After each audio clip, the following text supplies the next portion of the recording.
NBC's Monday Night Blast, live from the ESPN zone in Baltimore's Inner Harbor. Tonight, the defending Super Bowl champions continue to chase NFL history. It's the unbeaten Denver Broncos in Kansas City, attempting to stretch their record to 10-0. Hi, everybody. I'm Chris Berman. Coming up, Frank Gifford on Terrell Davis or Boss Hogg. The Denver Broncos would prefer that we all wait with this talk of an undefeated season, or at least just whisper it. But in this year of Mark McGwire and Sammy Sosa, why not? We all know the 1972 Dolphins are the only team to run the table, and for sure the Broncos have a long way to go. But a win tonight would make them 10-0, and only 15 teams in the history of the NFL have ever done that. Tonight's task is not easy, despite Kansas City's 4-5 record. Remember, a year ago to the day, Pete Stoyanovic's 54-yard field goal at the gun gave the Chiefs a 24-22 win over the then 9-1 Broncos. We're at Arrowhead again, and the Chiefs and their fans are sure to be ready for their arch rivals. Let's go out now to Kansas City and join Al Michaels. Al, Mike Shanahan has won with John Elway. He's won with Bubby Brister, who starts tonight. I guess we could say that Mike knows what he's doing. Mike was a boy wonder, Chris. As you recall, at the age of 36, he was the head coach of the Los Angeles Raiders for only a year and a third. Then he was fired. He also had a chance to go to Denver as the head coach in '93, but passed up the opportunity. Felt the timing wasn't right. Then signed with Pat Bowlen, the owner, in '95, and now he's 42-15 during the regular season. There is, of course, the talk about an undefeated season. A lot of coaches would say, hey, wait a second, one game at a time, the old cliche. But Shanahan is telling his team, in effect, hey, boys, we have a chance for greatness. He's using it as incentive.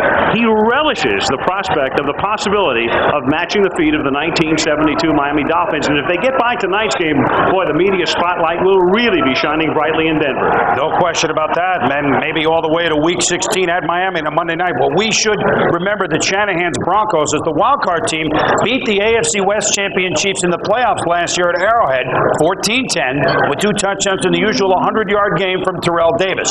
Tonight, in the Home Depot Outside the Zone feature, where did the legend of TD begin? To take us back, Frank Gifford. Frank?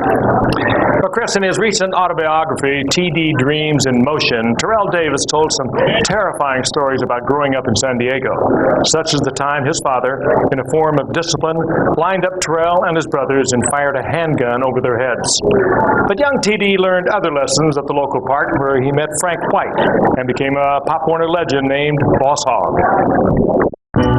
The Terrell Davis we know today was born and molded in his boyhood days in San Diego. You have to always look back at where you came from. Because the struggle was a long, hard one for me. And I think you appreciate it more where you are today if you know where you came from. Terrell was a legend back here when he was 7 years old. He had a reputation throughout the county. Everybody would want to know who this Boss Hogg character is. Going through the years, I don't think anything was handed down to me. We had a dirt field. We had half bleachers on one side of the field. Other ones were like only fit about 40 people on it. He was the hardest working man in show business when it came to this field, okay? One of my favorites was, as part of the conditioning, was to get the kids over on that hill. Man, some of the most grueling workouts you ever seen. I think that really played a big part of Terrell's physical conditioning. He never hit any weights, but when we had him, he was nothing but a muscle. He not only listened to you, he heard you. Whenever you asked of him to do something, all you ever heard was, yes, sir, no, sir, yes, coach, no, coach. I wasn't like a superstar. I was just another kid I was trying to get to college, really. After Pop Warner, Boss Hogg disappeared. An anonymous nose tackle in high school and unremarkable college career at Georgia. But last season, TD returned home as a Bronco, and in Super Bowl 32 became Boss Hogg again. It was the Super Bowl.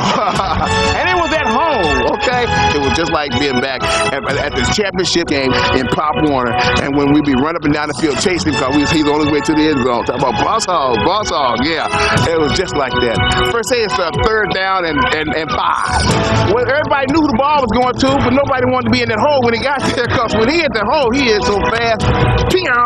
Terrell Davis, he was Boss Hogg here when he was 7 years old, and now we give the opportunity and the privilege to introduce Boss Hogg to the world.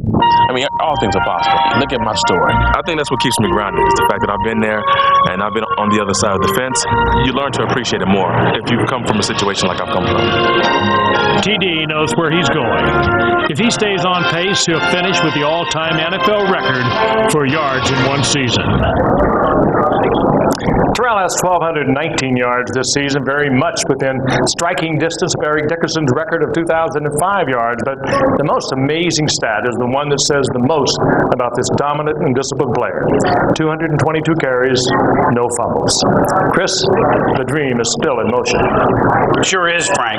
We should note that Terrell Davis, after 9 games, is ahead of the pace of all the 3 2,000-yard backs: Dickerson, O.J. Simpson, and Barry Sanders. Ahead, the explosive Andre Bad Moon Rison in our Bio Blast. Stay with us.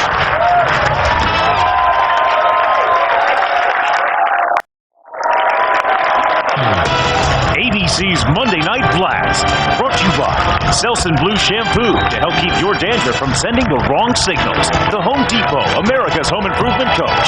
Liberty Mutual Insurance, helping people live safer, more secure lives. That's the freedom of liberty. And Dr. Pepper and your local Dr. Pepper bottler. Dr. Pepper, this is the taste. Welcome back to the Blast, everyone. He's the only player in NFL history to catch a touchdown pass for 6 different teams. As Andre Rison will tell you, the pattern is clear. Wherever he goes, success follows. Hi, I'm Andre Rison from the Kansas City Chiefs. I try to play animated at times. You gotta be a daredevil. My favorite superhero was a toss-up, Batman or Spider-Man. Oh, that's my bad show. I'm just kidding. This is the real Spider-Man. What's this, Monday night? I need to stick to the goalpost. Andre Rison gets the job done wherever he goes. I've always been a leader. I just didn't get recognized this one. Arrowhead is my house. My grandfather, he sprinkled a little black pepper over everybody and gave him a little spunk. And I grew up with an attitude of I want the ball, and no matter where the ball is at, I'm going to go get the ball. I want the ball all the time. It's probably my weakness.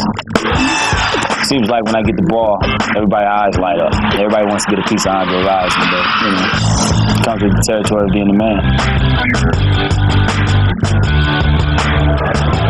The last time these teams played, Rison caught 8 passes for 100 yards. New Chiefs starting quarterback Rich Gannon ought to give him a long look tonight. Let's make sure that everything is up to date in Kansas City, so we'll go out and join Dan Deerdorf, Boomer Esiason. Boomer, let's start with you. You were a teammate of Bubby Brister. Are you surprised at how well he's played this year for the Broncos? Hey, in 1995, we were 3-13 as Jet teammates. He stunk. I stunk. We all stunk, actually, Chris, to be honest with you. But I will tell you this. Right now his rating is 104. If he would qualify for the quarterback rating in the NFL, he'd be second to Randall Cunningham. This is exactly why you have a veteran quarterback on your roster. And let me tell you a little secret. If things aren't going too well in the passing game, just hand it to number 30. He'll take over. Yeah, that'll work. Bubby's more touchdown passes than Elway this year. Hey, Dan, Marty Schottenheimer's Chiefs said they've never lost 5 in a row. They've never lost 3 in a row at home, but are they staring at that tonight? Yes, they are, Chris, and it's made them very, very angry. And I think angry football teams play with a lot of passion. He's made the change to put Rich Gannon at quarterback. Now, that's based on Marty's gut feeling that Rich Gannon gives them the best chance of beating the Denver Broncos. He's had four starts already this year. He's won 3 of them. Last year, the Chiefs played the Broncos 3 times. They won 1 of those games. The quarterback for that game was Rich Gannon. Marty says clearly Elvis Grbac is the quarterback of the future for the Chiefs. Rich Gannon, though, is the quarterback for the Denver Bronco game. Key stat, in their 4 losses and the turnover differential, the Chiefs are -7. Marty said 20 minutes ago, if we don't turn it over, we've got a shot. Well, enjoy the game tonight, guys. Should be loud. We know that much. 2 of the last 3 years, the Chiefs have had the best record in the conference. You have to wonder if their window of opportunity has slammed shut. Despite the tough season, though, the Chiefs' pride nonetheless remains strong. And in our special BioBlast sequel, we offer as an example Doug Schallenberg. He doesn't have a remarkable clocking in the 40 nor a tremendous bench press, but his commitment to the team is firmly grounded. Hi, I'm Doug Schallenberg, assistant groundskeeper for the Kansas City Chiefs. When I'm in the zone, I'm concentrating on getting the job done. My job basically is spraying fungicides, insecticides, art decorations on the field. A lot of people think I just paint end zones, but I consider myself an artist. You have to be in decent shape. I played football in high school and none in college. I dreamt about it, yeah. He's got the 25, the 20, he's got the 10, he's got the touchdown! I was on the field during the Pittsburgh game, and Andre Rison scored. He came right at me. The next thing I know, I'm hitting him on the rear end, saying, "Way to go, Andre." God. Denver Broncos coming into town. We're definitely going to do our part. Hopefully the Chiefs will knock this 9-0 team down. Why was Doug within patting distance of Andre Rison? Well, on game days and nights, the versatile groundskeeper doubles as one of the net guys, the crew that raises the net for field goals and extra points. I guess we'll call him Slash Schallenberg. Say that 3 times fast. Broncos, Chiefs, next. Will they stay undefeated, Denver? We'll be back on the Lexus Halftime Show. Enjoy the game, everyone.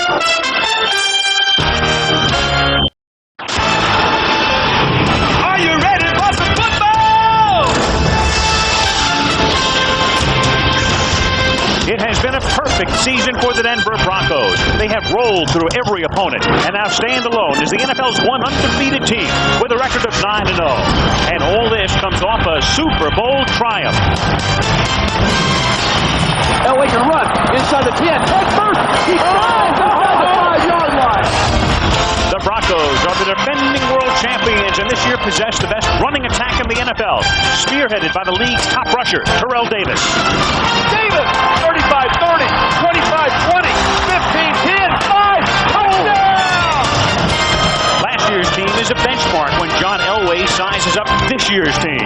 It's a very deep team, very talented team, and a very focused team on wanting to win football games. So it's definitely comparable, and I'm hoping it's just as good, and I'm hoping I can say at the end of the year it was even better. This team may very well be repeated this January. And tonight, the Denver Broncos try to go 10-0, facing the Kansas City Chiefs. It's a rivalry with a rich history. And they go at it again tonight on ABC's Monday Night Football.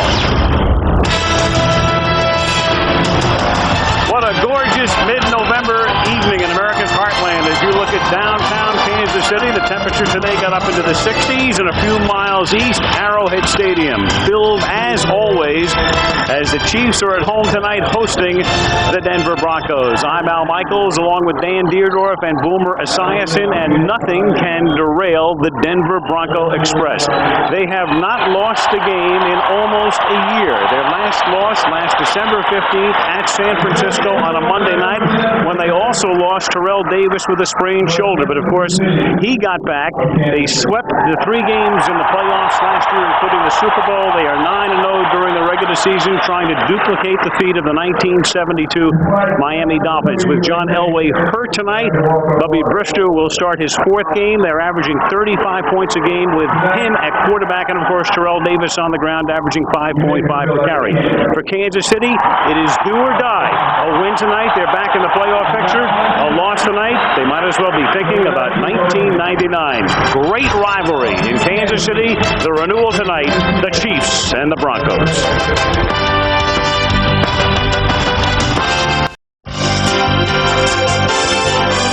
ABC Sports welcomes you to the following presentation of the National Football League.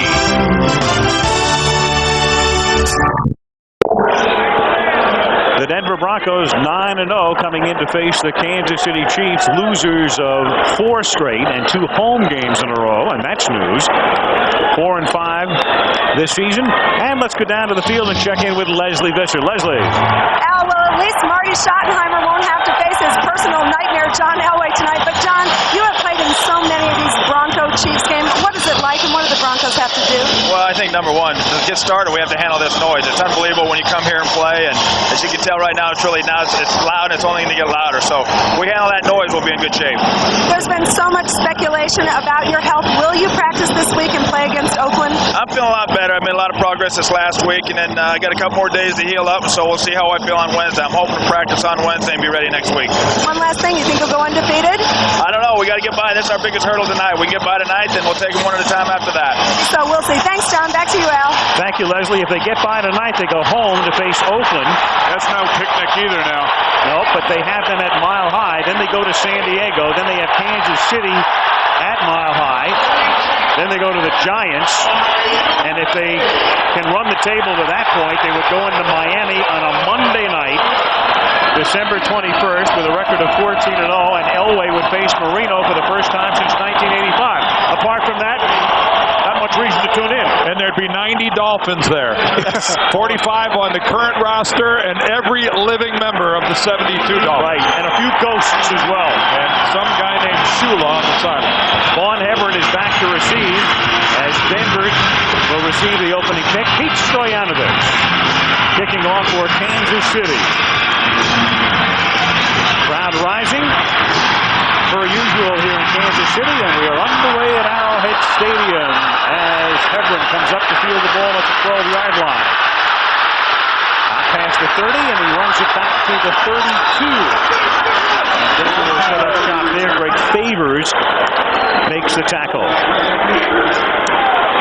So with Elway talking to Steve Antonopoulos, the trainer, it is Walter Andrew Brister III. And when you have 5 older sisters, you wind up with that nickname, Bubby. What's the deal here with these quarterbacks and nicknames? Yep. Hey, it's all right. Davis and Smith in the backfield. Rod Smith and McCaffrey having a great year outside.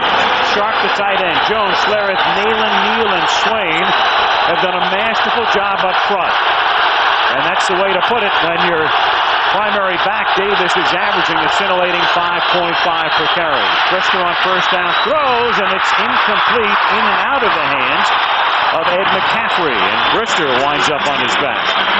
Take a look now with Browning putting the pressure on that time at the Kansas City defense. Leslie O'Neal was going to start, but has a sprained toe. So Browning, Bart, McLaughlin, and Derek Thomas was only going to play on passing downs, but he's in the lineup. Simmons, Edwards, and Davis are the linebackers. McMillan and Hasty at the corners.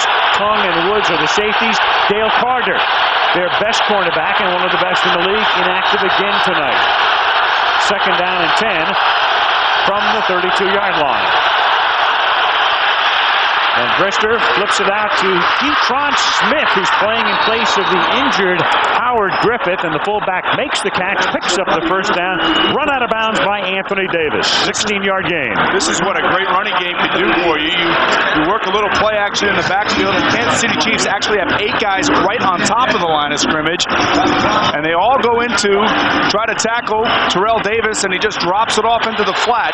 One of the reasons that Bubby's playing so well is because of plays just like that. From the 49, the Broncos,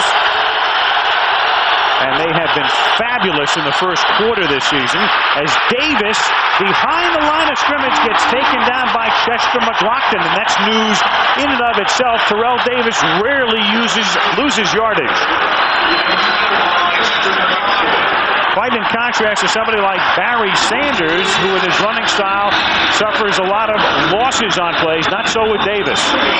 Most of the time that Terrell Davis changes directions, he's already beyond the line of scrimmage. He's not a very big risk taker in that he is what we used to call a north and south runner. And there is Howard Griffith, the outstanding blocking fullback. He hopes to be back next week. He's got a sprained knee. Only the 14th time that Davis has been taken down for a loss in 223 carries as Rod Smith takes in the pass from Brister and works his way to the Kansas City 43, about 2 yards shy of the first down. Reggie Tung makes the tackle. Shanahan looks at the script. So everything revolves around Terrell Davis, but there are so many opportunities for the other players on the team, and most notably Rod Smith, who's really come into his own this year.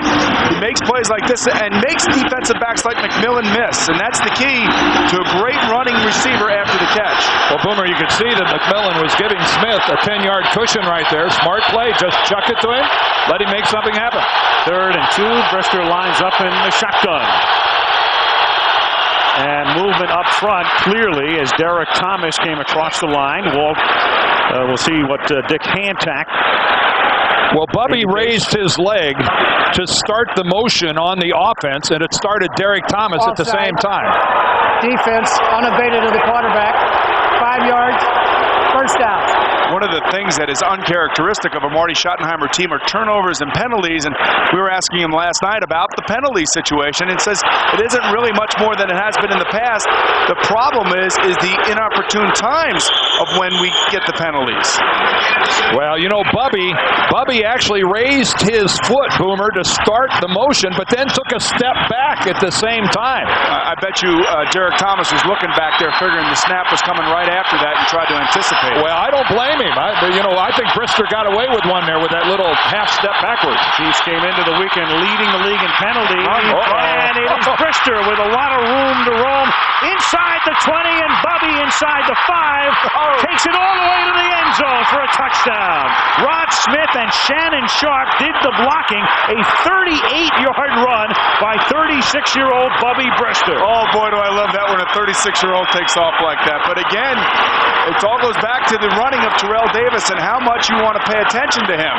This is just a little bootleg where they fake it to Terrell. Everybody overplays, and they have man coverage downfield, and there is nobody to cover the quarterback. Oh. Well, he gets an outstanding block downfield. Rod Smith ties up McMillan and stays with him. And you will seldom see play action sold to that degree. When you have Terrell Davis back there, you could sell anything. 38-yard run. There is a marker down on the point after. It is the longest run of Brister's career. The previous long was 20 yards. As the Broncos go 67 yards, 5 plays. Well, the one thing for sure, that will slow down the backside pursuit in the foreseeable future for Kansas City defensively. Guys will be staying at home. Defense, number 75, unnecessary roughness, 15-yard penalty, penalized on the kickoff. That's Chester McLaughlin. He gets flagged for a personal foul. Again, Bubby all alone on his rollout boomer. That's got to be fun. Oh, it's great. Look at that.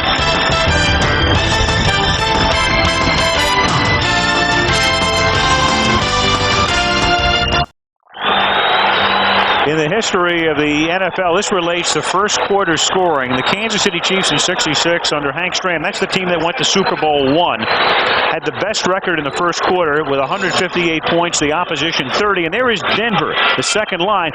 Denver this season 107 points now in the first quarter, counting those 7, and only 13 against, so they're plus 94 in the first quarter. And that tells you, among other things, they have rarely trailed this season. Not only 9-0, but almost never having to come from behind. And Elam, who kicked the 63-yard field goal to tie Dempsey's mark a couple of weeks back against Jacksonville, sends that one out of the end zone. You know what I don't understand like that? When you have the ball on the 45 line, why not just pooch it to the 5-yard line and let your guys get down there and make a tackle?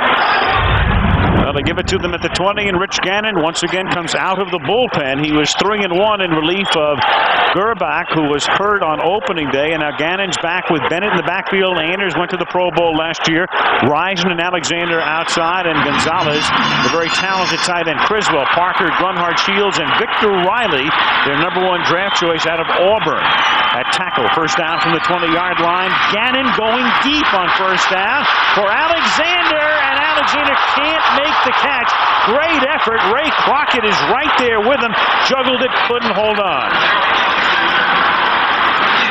So right off the bat, the Chiefs on a bomb from Gannon for Alexander. Go deep. Gerbach with the earpiece and the helmet on the sideline right now as we take another look. This team is a team that is trying to do anything it can to get itself on track offensively. And when you come out and throw the bomb on the first play of the game, that kind of signal.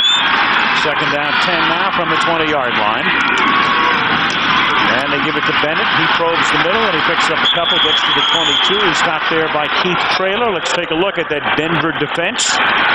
Somewhat overlooked, but doing a great job. Neil Smith, the longtime chief. Traylor, another ex-chief. Price really coming into his own, and Tanuvasa. Mobley, Kadrez, and Romanowski just keeps rolling along. Crockett and Gordon at the corners. Eric Brown, a great-looking rookie, and Steve Atwater, the longtime safety. Neil Smith, so many great years here in Kansas City. Now in his second year with Denver, third down and 8 from the 22-yard line.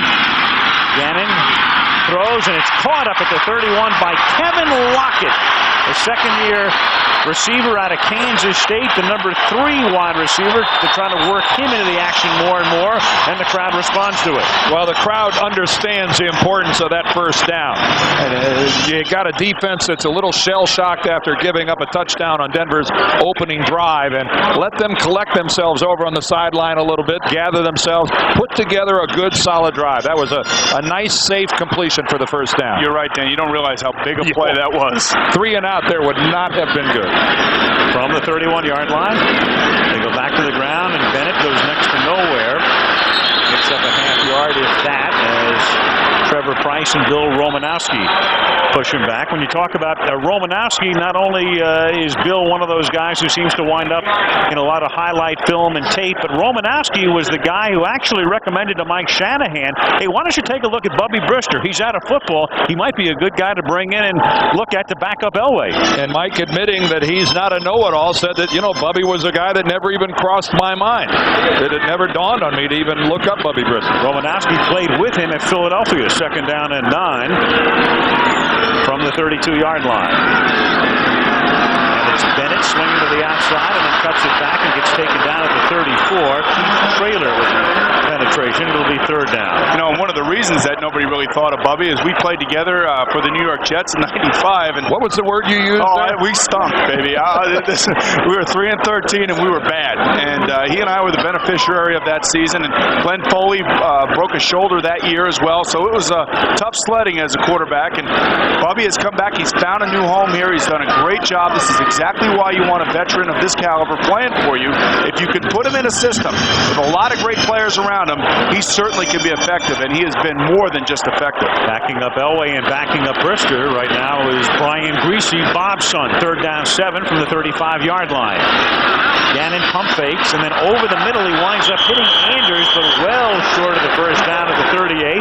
Romanowski makes the tackle, so the Chiefs get 1 first down and now have to punt. I have a bone to pick with Romanowski as well. He picked me off in Super Bowl 23 down in Miami. I think he was a rookie and made an outstanding play. Well, that play wasn't very glamorous, but he didn't buy that pump fake of Rich Gannon's. He's an old pro. You're not going to fool him very easily. No, he stayed with the covered, smothered Anders. Louis Aguiar to kick. Darian Gordon, the highest return average in the history of the National Football League, but the ball never gets there. Short boot, rolls out of bounds at the 20-yard line, and the Broncos get it back at that spot. Denver 7, Kansas City nothing.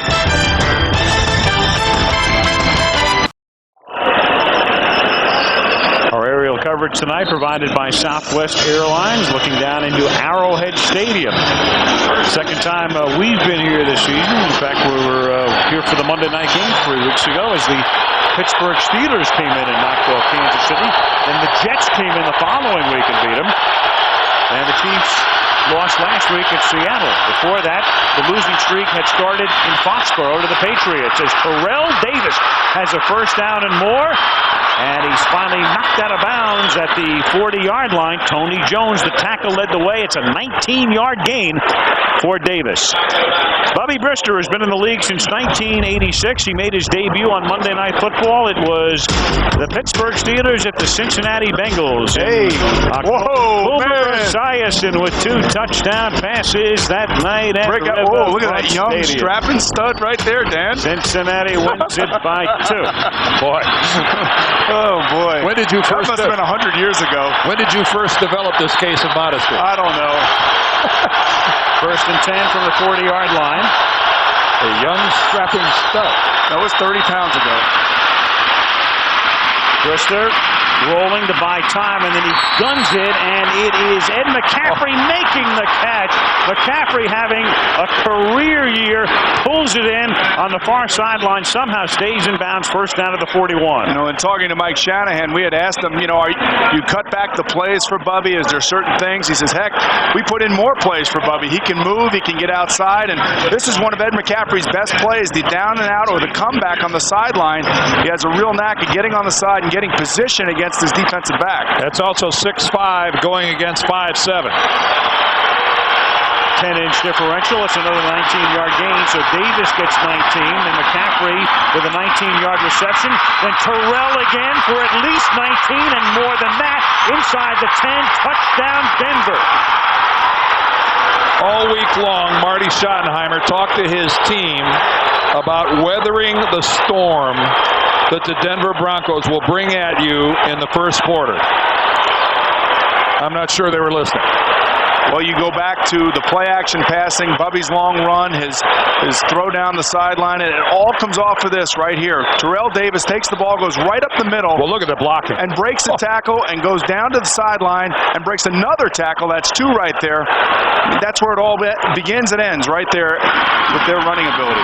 Elam for the point after. Terrell Davis this season already with 700-yard games, 7 out of 9, and tonight, just 7.5 minutes into the game, 57 yards on the ground for Davis, and the machine leads 14-0.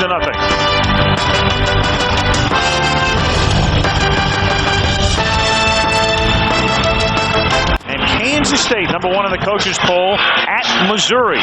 Tough one at Columbia. That will be tough. 1-yard line, accepts the Elam kick, and the rookie out of the University of Washington loses the ball at the 24-yard line. This is the other thing that Marty Schottenheimer was telling us. It's the amount of turnovers that they've had, but they've actually fumbled the ball, I believe, 24 times, or 27 times, I believe. Eric Hicks recovered it. Let's go back to the touchdown run by Terrell Davis. Look at the blocking at the point of attack. This is Shannon Sharp on Simmons. Harry Swain obliterates McLaughlin. And if you think Shannon Sharp is just a pass receiver, think again. Just exemplary blocking at the point of attack, and then it's speed and power by Terrell Davis. Coach Shanahan said that Shannon Sharp has really become the total player, the total package at tight end now. From the 25, Bam Morris is in the game at running back. Action up front, whistles, flags, no play. They could call this one on the defense, actually, as opposed to the offense. Dick Kantak, he heads a crew that has called more penalties than any officiating crew in the league this season. They want FaceTime, Al. Well, and they're working with the team tonight that, as we mentioned, leads the league in penalties coming into the weekend. This will go against the defense. It's got to go against the defense. False start. No, I guess not. Offense, 69 prior to snap. You go back to the replay, you'll see. Still first down. 1 penalty on Kansas City, 2nd penalty on Boomer. Well, you will see. I'm telling you, go back to the replay, you will see the defensive guy initiate the movement. You take a look right up top. I don't know if it's Traylor or Smith. Oh, see, Traylor hopped out of his stance. So what do you think? Well, you're not supposed to be able to do that. Right, I know. That's what I'm saying. First and 15 from the 19-yard line, and they give it to Bam Morris, and he runs into Glenn Pedres, picks up a couple. Bam Morris, a promising start to his career at Pittsburgh, and then problems with the law on to Baltimore. Was arrested for possession of marijuana, then sent to jail for violating probation. Spent 89 days in jail in Texas. Signed with the Bears, played with them earlier this season, and wound up getting traded to Kansas City about a month ago. Morris now out on 2nd and 11.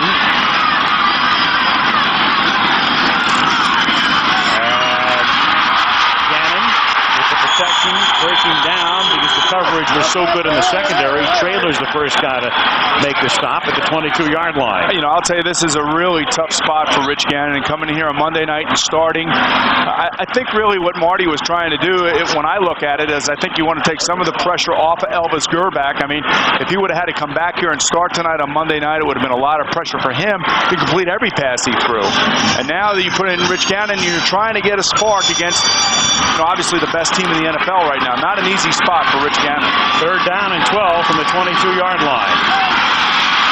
Gannon sidearms it. It's caught, and breaking the tackle is Kimball Anders. So the Chiefs get a first down up at the 41-yard line. John Mobley would have stopped him well shy of the first down, but Anders ran out of his grasp, picks up 19. And that's one of the guys that needs to step up. Kimball Anders, he's a Pro Bowl player. He's a guy who can make plays for you. And when you throw the ball out here and it's one-on-one, the back has to make the first guy miss. And that's what Kimball does right here. Mobley tries to go a little bit too high on him. The strength of a fullback and a receiving fullback is dangerous in the open field like that.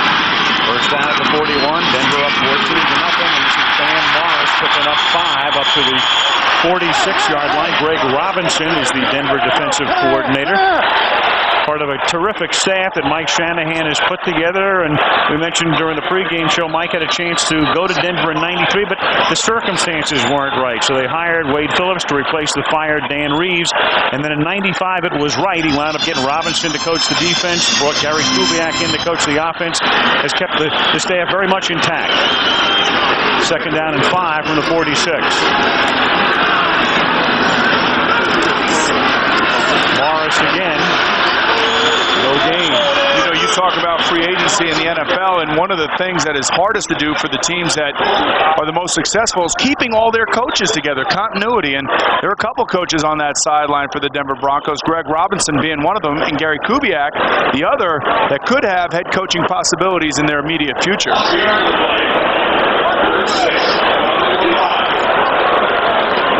3rd down and 6 at the 45-yard line.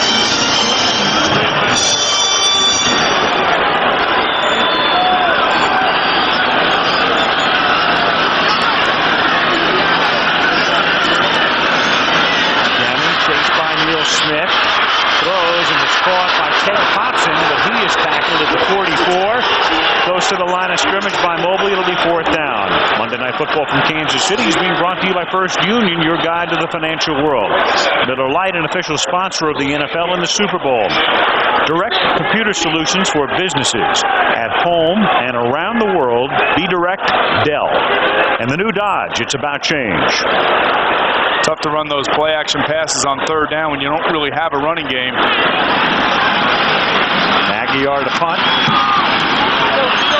High floating kick.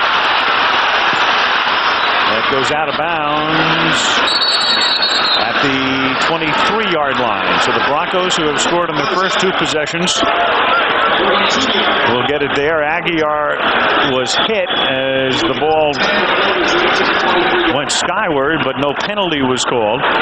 Vaughn Hebron coming in with a near block.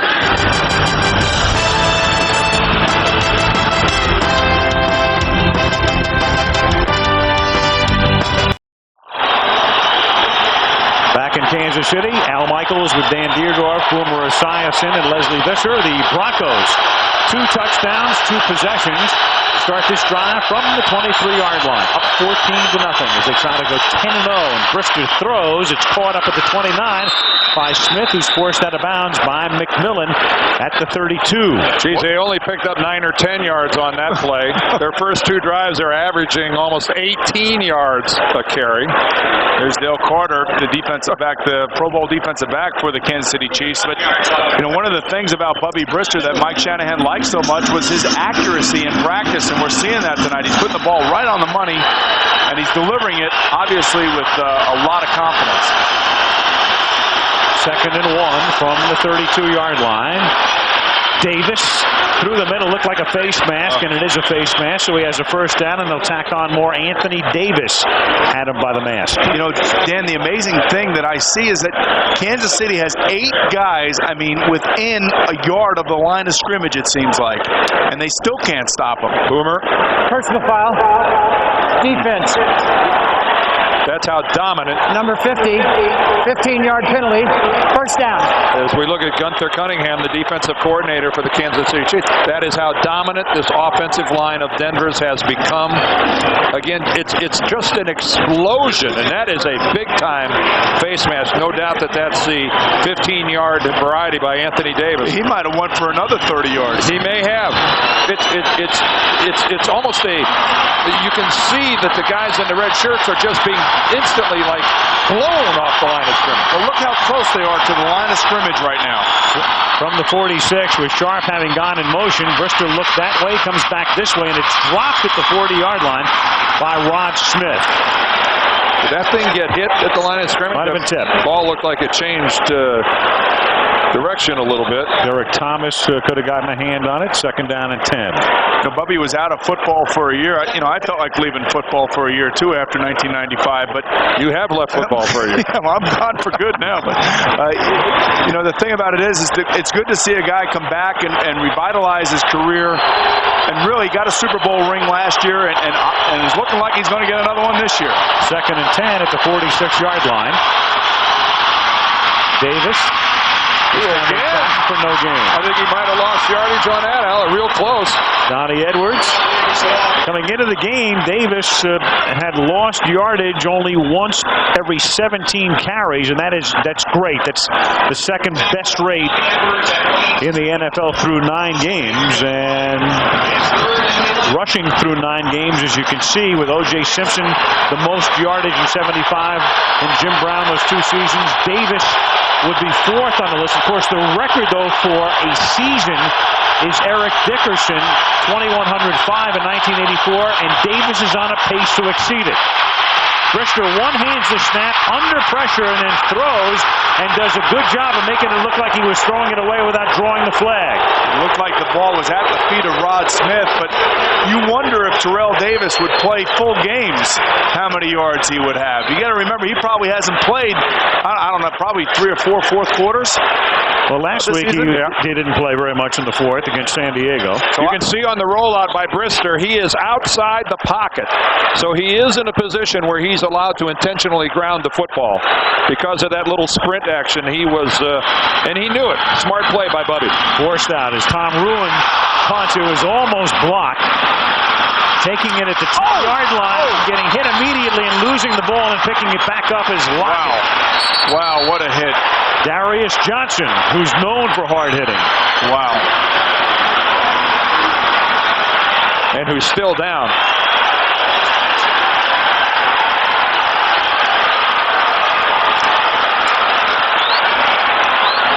What a collision that was. We could hear it all the way up here in the booth, and you have to play the game at an intense level at high speeds, and this is what happens. This is a face mask to face mask hit. And you'd think Lockett would be the one who was hurt, but yet Johnson, the Broncos, still on the ground.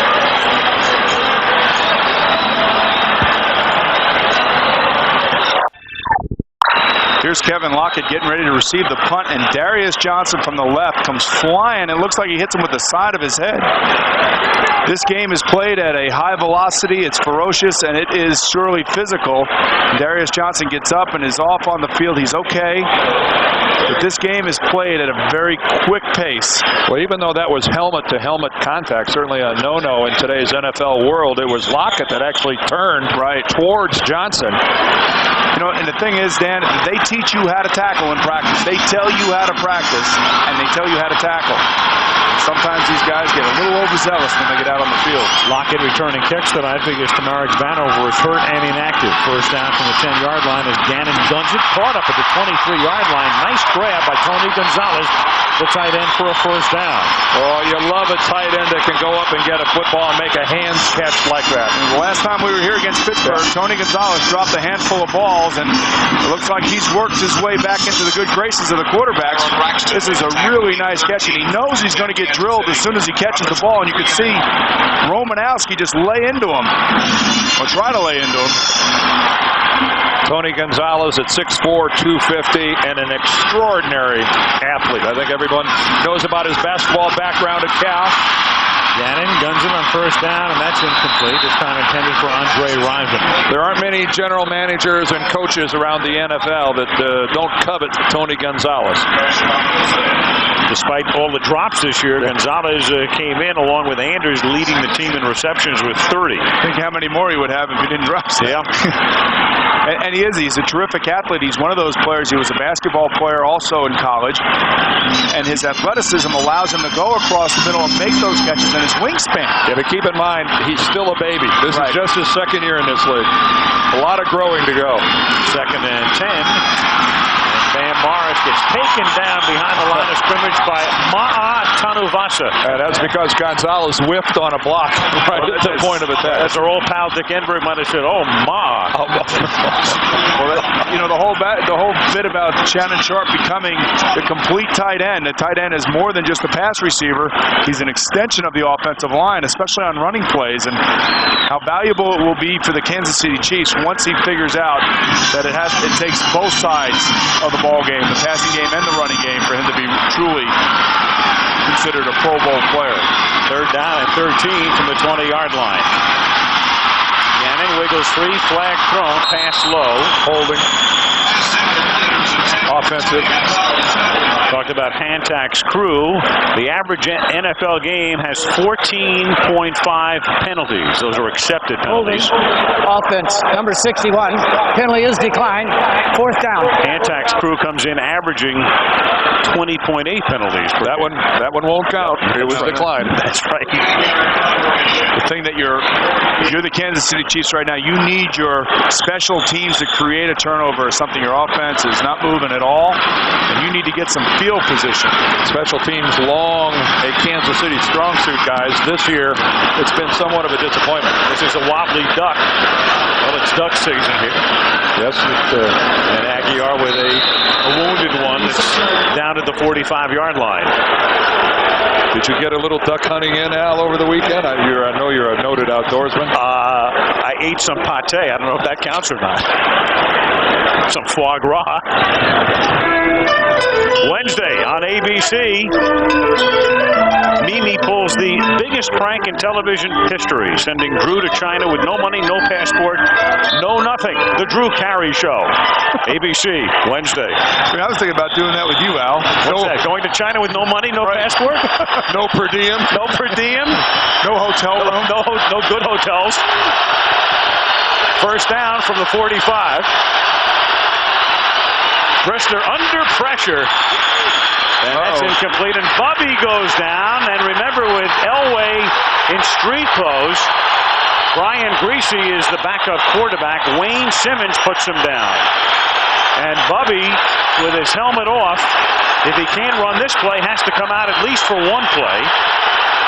He's all right. Or they have to take a timeout. They're saying he took his helmet off. That's why they want to call a penalty. That's it. And smart by the Kansas City Chiefs to do that.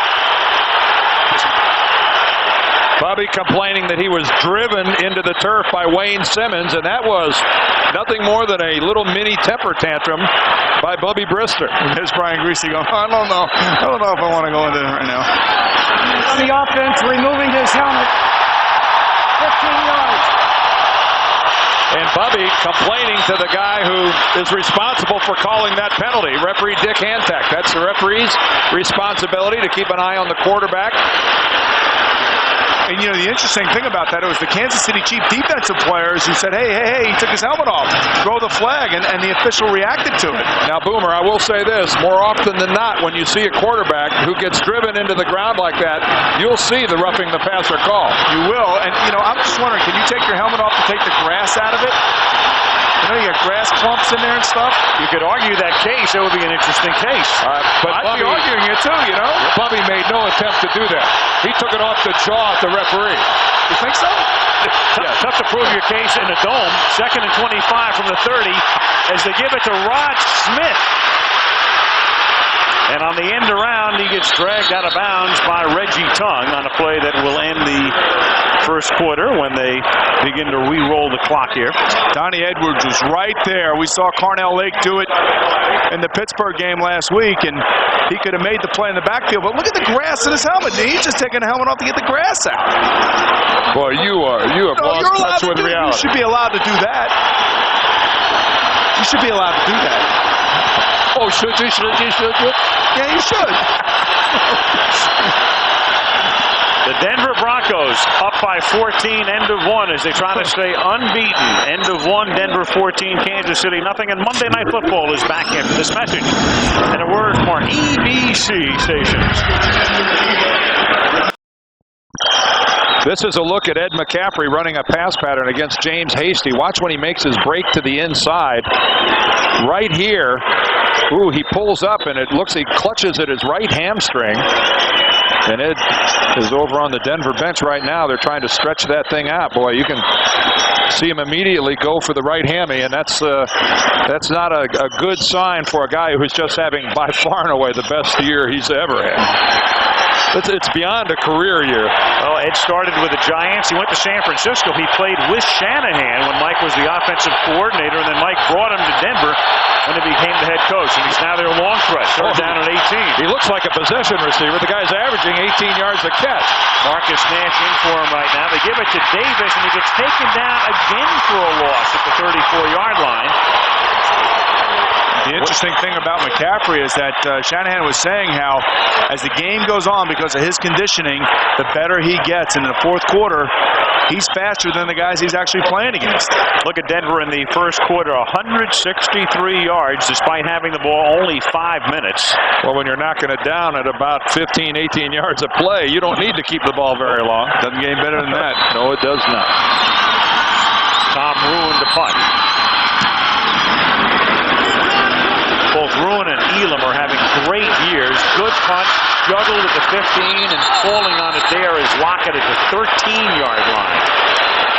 Darius Johnson, good to see him back in the game, covering on the play. Lockett, second quarter, 14-7. Lockett might have been looking for him right there. East against the New England Patriots in a critical game for the Pats next Monday night. It's getting hairy in the AFC East. That should be a great one next week. First down, KC from the 13. Gannon going deep and a little too deep as Andre Rison had gotten behind Darian Gordon. No, I guess you figure if you can't do it in about 3 or 4 plays, you try to do it in one. Well, when you're down 14-0, I think that's a good idea. Go ahead and take a shot. You know, and Andre Rison is a terrific outside receiver, and to take advantage of his speed and his ability to catch the football, and you can see he's got Gordon beat. No, why not? Looks like Jeff Criswell, the starting left tackle for Kansas City, hurt himself on that play, had to come out. Marcus Spears has taken his place over here on the left side. And it's second down and 10 from the 13-yard line as Gannon slings it, and it's dropped up to the 24. Would have been a first down. Kevin Lockett. You wonder if Kevin Lockett has any remnants left over from the last shot that he took on the punt. Well, since then, he's muffed the punt and dropped the first pass that hit him right in his hands. If somebody hit me that hard, I'd have a little residual effect. They talk about it. Defensive coordinators always talk about it. Hit the quarterback. Hit him, hit him, hit him. Even if you do not sack him, just always try to leave a message. And I wonder if Kevin Lockett has received that message right now. Nobody's home. Third down and 10 from the 13-yard line. Blitz. Gannon steps up. Fires. Caught up at the 31 by Kevin Lockett. All right, he's back. All right, redemption. Okay. Well, it's not often that when you make a mistake, right away you get a chance to go ahead and redeem yourself, and Lockett was given that opportunity. You know, and Rich Gannon showed confidence in his receiver, and Rich Gannon does a really nice job of moving in the pocket. These are the things that Marty and Jimmy Ray say that they like about Rich, that he'll move around in that pocket and not get panicky, and he'll deliver the ball on target. And then he chucked it sidearm to get inside the Bronco pass rush. Jimmy Ray, the offensive coordinator, looks on. From the 31-yard line, it's an end around to give it to Andre Rison, but he can't get on track. It's a minimal gain. He's tackled by John Mobley. Well, they basically have every play in the playbook out tonight. I mean, they're trying reverses, deep passes. They're moving Rich Gannon around a little bit. There's Jeff Criswell, who's on the sideline. Dave Zott, their talented left guard, who tore a biceps in their opener. The leader. The leader of this line, along with Tim Grunhard, the center, and Will Shields, the other guard. A talented middle trio. They're hoping to get him back sometime next month. Second down and 9. The ball up at the 32-yard line. Bam Morris is in the backfield. Give it to Bam. He gets to the 35-yard line. Rich Gannon getting the start tonight, and we've been talking about Rich. You know, the fact, Boomer, that we mentioned that Bubby Brister spent a year out of football. So did Gannon. Gannon was a starter with Minnesota for 3 years, a part-time starter with the Skins in '93, and then in '94 he was out. And in the last 4 years, he's been here in Kansas City. You know, what people are finding around the NFL is that you need veterans on your team, especially at the quarterback position. If your main guy goes down or is not playing well, you have to have somebody that be able to go in there and move the team. Even if they've been out a year. Hello, Randall Cunningham. Third down and 6. Gannon throws, and that's incomplete. Look around for a flag, and there is one dropped at the 42-yard line.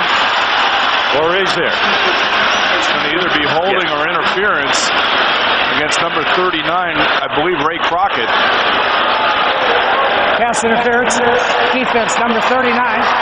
First down. I wonder if that ball was catchable, though.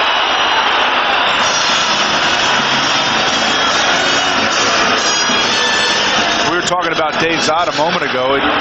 Dan, you and I both know just how important guys like that on your football team are. I mean, he's a strong will guy, and he's a real strong player at the point of attack.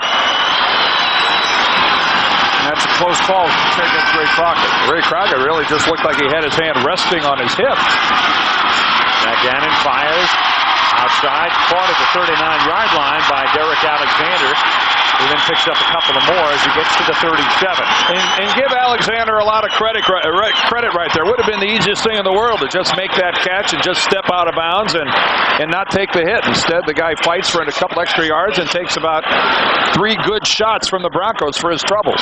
You know, for people who don't follow the Kansas City Chiefs, offensively, they have been struggling, and a lot of it's due to injury. Elvis Gerbach was missing for a while, Andre Rison missing, also Derek Alexander. These guys feel a lot of pressure to go out there and perform. 2nd and 4. And Morris. And he works his way to the 30-yard line, and that'll move the chains. First down. Well, there's no doubt that Bam Morris is the type of physical back that Marty Schottenheimer has always loved. Of course, never loved anybody quite like Marcus Allen. They had a really nice ceremony for Marcus tonight down on the field before the game, honoring the 5 years that he spent here in a Kansas City uniform. And what an ovation he got from this sellout crowd at Arrowhead. It's amazing the impact that he had on these people in only 5 years. And he said he will go into the Hall of Fame as a Chief. That is Bam Morris picking up a yard. Versus, I believe he began his career with the Raiders. Marcus Allen still has a home here in Kansas City, has some business interests here, and along with Joe Montana, had a bit of a second life here in western Missouri. Marcus rushing for more touchdowns than anybody in the history of the league. 123, though Emmitt Smith is in hot pursuit of him. But I think the only guy also to rush for over 10,000 yards and have receptions over 5,000 yards. The guy could do it all. And a great blocker. And a good guy.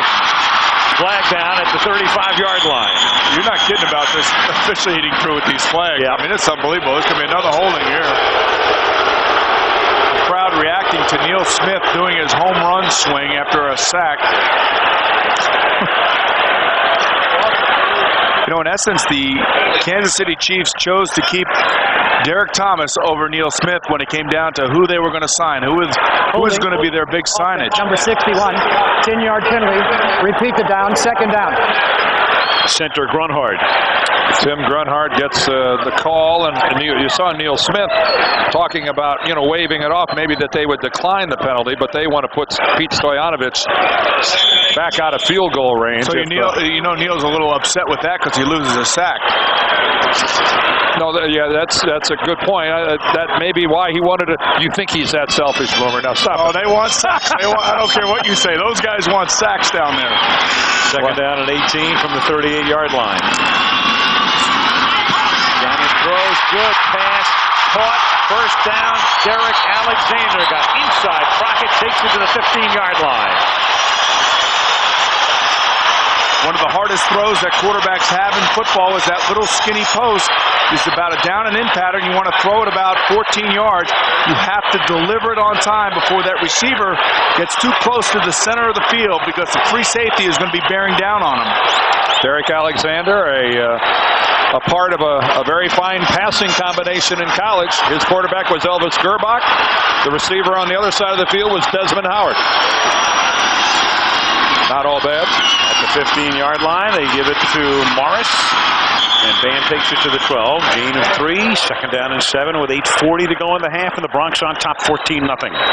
That throw that Rich Gannon just completed was one of the things that coaches all around the league who are evaluating quarterbacks look at. Can they throw that seam post and do it off their back foot without being able to step into the ball? And Rich did it real well and threw it accurately, which is the key. Good sustained drive that began at the KC 13, now at the Denver 13, second down and 7. Here's the blitz. He gets rid of it. It is caught by Kimball Anders. Seeks the first down. Out of bounds at the 5. It is a first down, first and goal. Nicely done by all concerned, wouldn't you say? Yeah, it's a veteran quarterback handling a blitz. He knows that the guy coming to him is not blocked, so he has to bait him. He has to make him think that he has a chance to make the tackle and just loft it over his head and let the nimble Kimball Anders catch the ball. How about that, guys? Very cute. All right, good. And if you notice, he caught the last half of the football. That was a superlative catch by Anders. I just thought that up. Oh, that's an Emmy. First and goal from the 4. And this is Morris, who's anything but nimble. He's bullish, and he gets pulled out of bounds at the 3. Trevor Price leading the charge. It'll be second down and goal. Well, we all know that Marty loves those big guys. Back to what? The last 1,000-yard rusher here in Kansas City was Christian Okoye. 91. Yeah, one of the league's really big guys for slamming it up in there. Nightmare. He sure was. He was a nightmare. Whew. You could see Bam coming around the corner, and Price doing a nice job of just stringing it out and letting his teammates pursue behind him. Second and goal from the 3.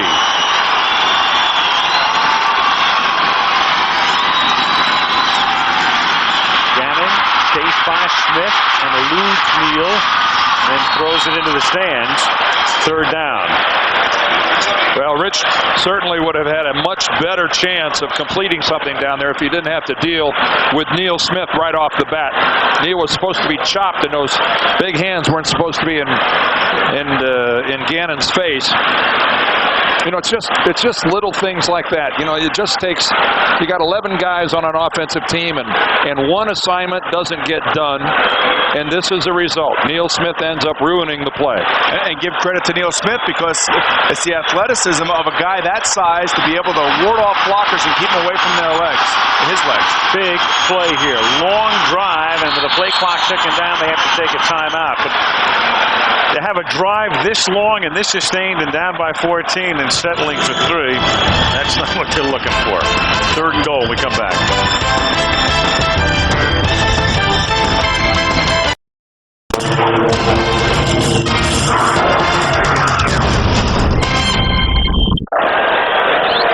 Aerial coverage provided tonight by Southwest Airlines. Arrowhead Stadium in Kansas City. The Broncos and the Chiefs, a great rivalry through the years.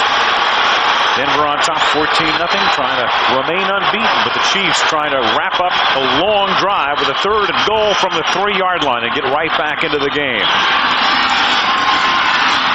Gannon hanging in, throws, open man, caught by Anders, touchdown.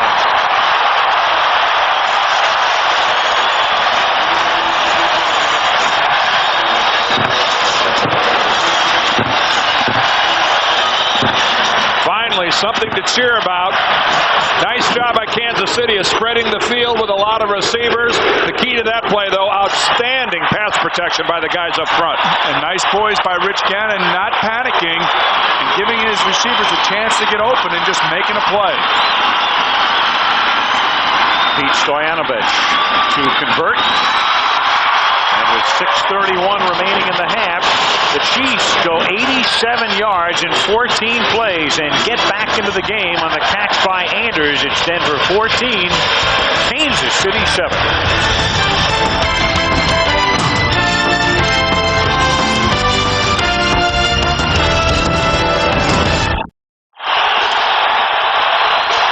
Kansas City, crowd back in it, Chiefs back in it. 14-7, Von Hebron back to receive. No kickoff return touchdowns, 403 games, not since 1972 have the Broncos run a kickoff back for a touchdown. Randy Montgomery did it. From the 13, Hebron. It's not going to happen here either. He's knocked out of bounds up near the 35 by Kevin Lockett. 6:21 left in the opening half at Arrowhead. Denver by 7.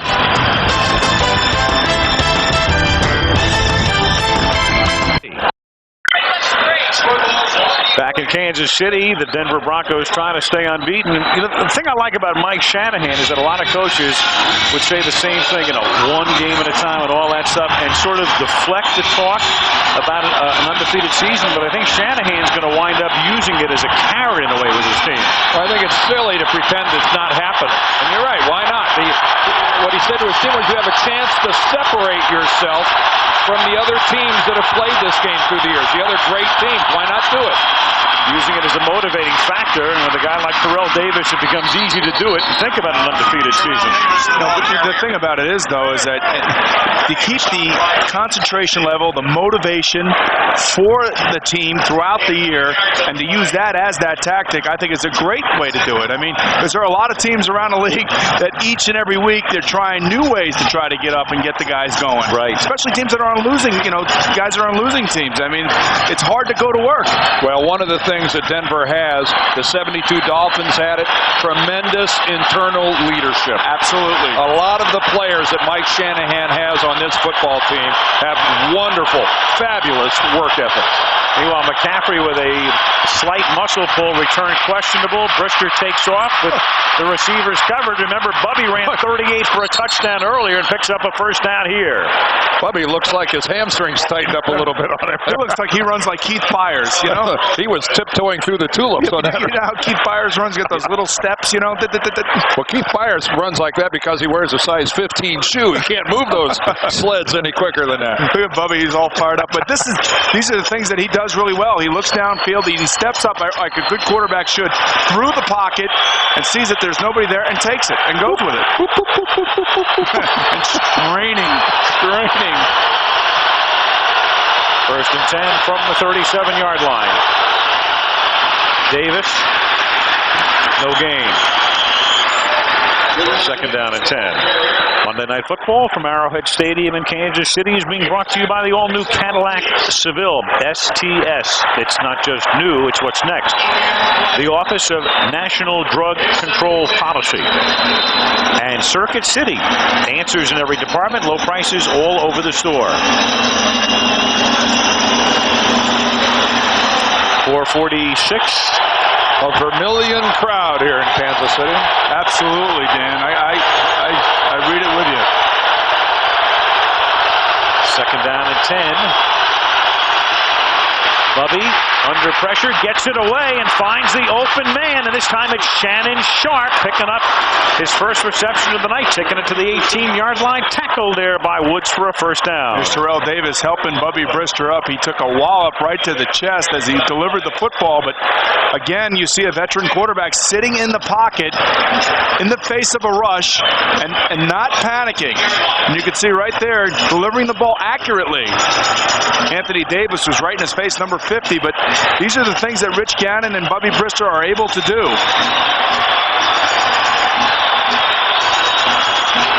Denver right now, I think, has a little bit of a mix-up as to what their personnel package is. All right, now, listen, Shannon Sharp just took his helmet off on the field. Well, they called a timeout. Oh, okay, I see now. All right. And one of the reasons they're having that personnel problem is the absence right now of Ed McCaffrey. First down and a timeout for Denver.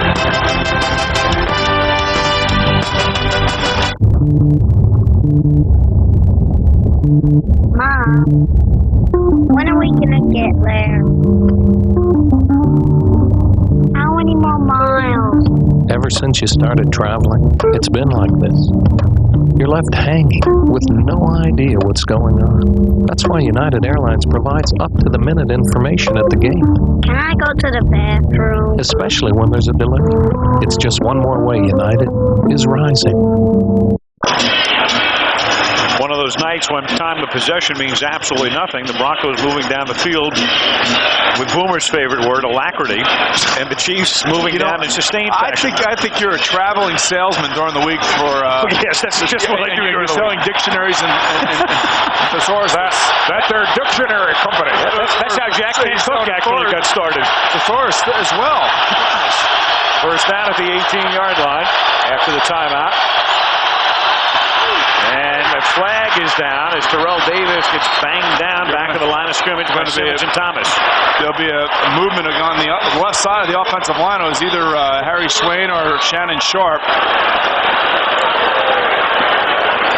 Playing on the road, it's quite loud down there. Prior to the snap, offense, false start, number 84, 5-yard penalty, still first down. Please reset the clock. 3 minutes and 52 seconds. 3 minutes and 52 seconds. That's the kind of play that's dead before it begins. That's why the defense doesn't have the option of accepting or declining. You talk about the noise in this stadium. It's just like it in Denver. You know, the fans here in Kansas City today, everybody you walk around town, they're all wearing red. The whole city's behind their Chiefs. They're frustrated right now because they're not playing as well as they would have hoped, but they're still behind their team, and you can hear them here. And right now, this is where they become an integral part of the game. First down, 15 from the 23-yard line.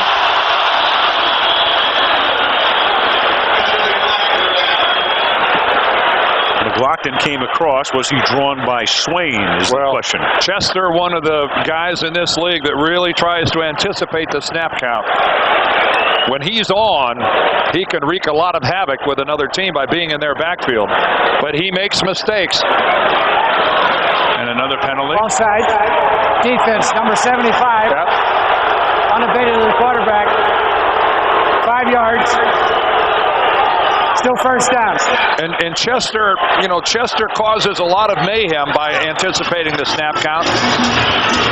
Good hard count by Bubby Brister gets Chester to go, and you know that's the kind of a penalty that you hate to see. But you know something, Marty Schottenheimer will live with that because of the fact that Chester, over the course of his career, is such a disruptive influence on the field. They'll live with it when they're winning and they have a winning record. Well, it's all easier when you're winning, isn't it? Yes. Not that we would know. First and 10 from the 18-yard line. Brister under heat again. Gets rid of it. Almost a major mistake. A one-hopper to Anthony Davis, according to the officials. And Derek Thomas puts Brister on his back. You know, you talk about a team that's undefeated, and you're talking about a team that's getting all kinds of breaks. And right here is a break as well. And this was really, really close.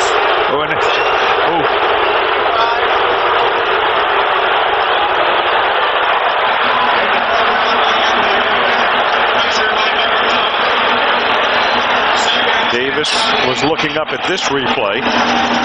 No question. Short hopping. Oh, absolutely. Very plain to see, and the crowd here at the stadium just saw it on the big board, and they're not reacting. They know it was an incompleted pass. Second down, 10 from the 18-yard line.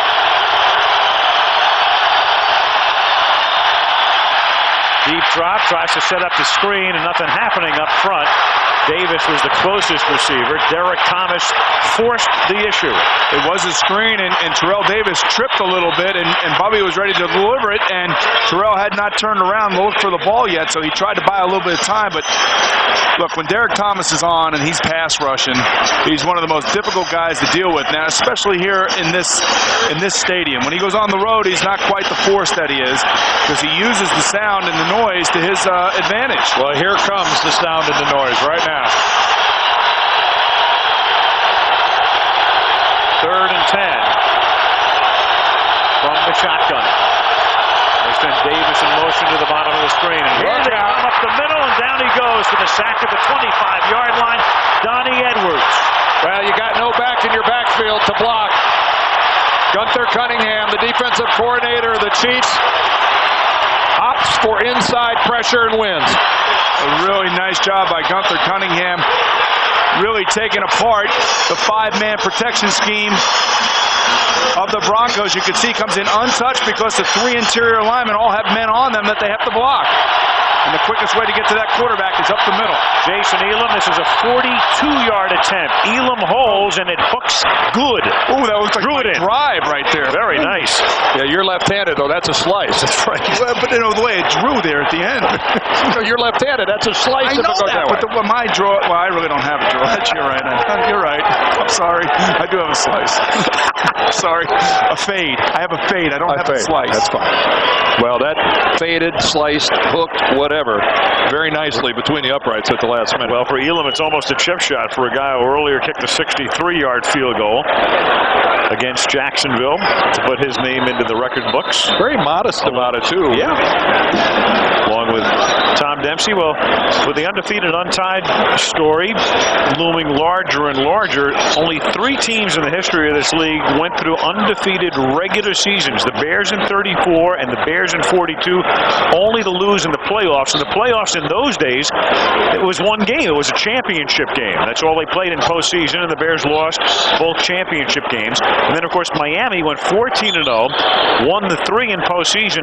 So Denver trying to not only duplicate that feat, but really exceed it, because now with a 16-game season in the playoffs, you're looking at 19-0.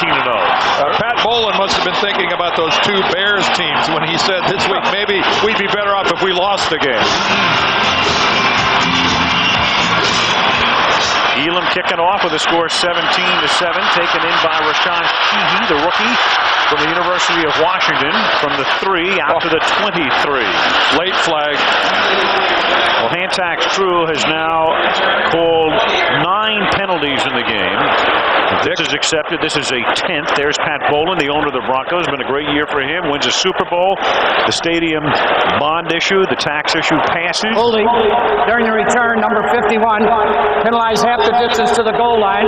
First down. That's Greg Minuski, and Pat Bowlen will see ground broken on his new stadium. He feels in about 2 months, and it'll be ready in 2001. Greg Minuski, number 51, right there in the middle of your screen. And boy, he tried to pull him back in right away. Darius Johnson was the Bronco in coverage, and you know, he had the hands out there. He got him back in a hurry, but not quick enough to suit Hantax.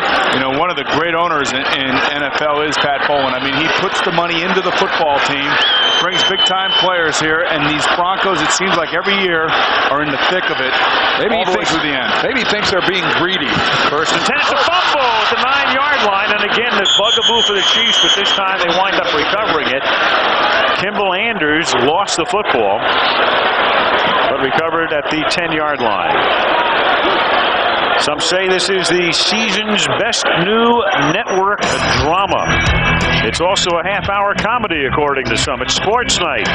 More than a comedy tomorrow at 9:30, 8:30 Central, right here on ABC. Well, what is it? You know, is it a comedy? It's a dramedy, isn't it? A dramedy? You're a dramedy. Or a comma. It's a comma. Comma drama. Al's a dramedy. Dramedy. Jeff Criswell is back in the game, second down and 9. Andrews takes the toss, and Romanowski can't wrap him up, but he slows him down enough for Cordrez to clean it off. Tough thing to do with a fullback is to try to pitch it out to him, let him get around the corner, even though Kimball Anders does have good, reasonably good speed for a fullback and is able to catch the ball, but it's a little bit difficult to pitch the ball out and get him around the corner. Criswell has to come out again as the clock ticks down to the 2-minute warning. 3rd and long upcoming for Kansas City. 2 minutes to the half. Denver up by 10.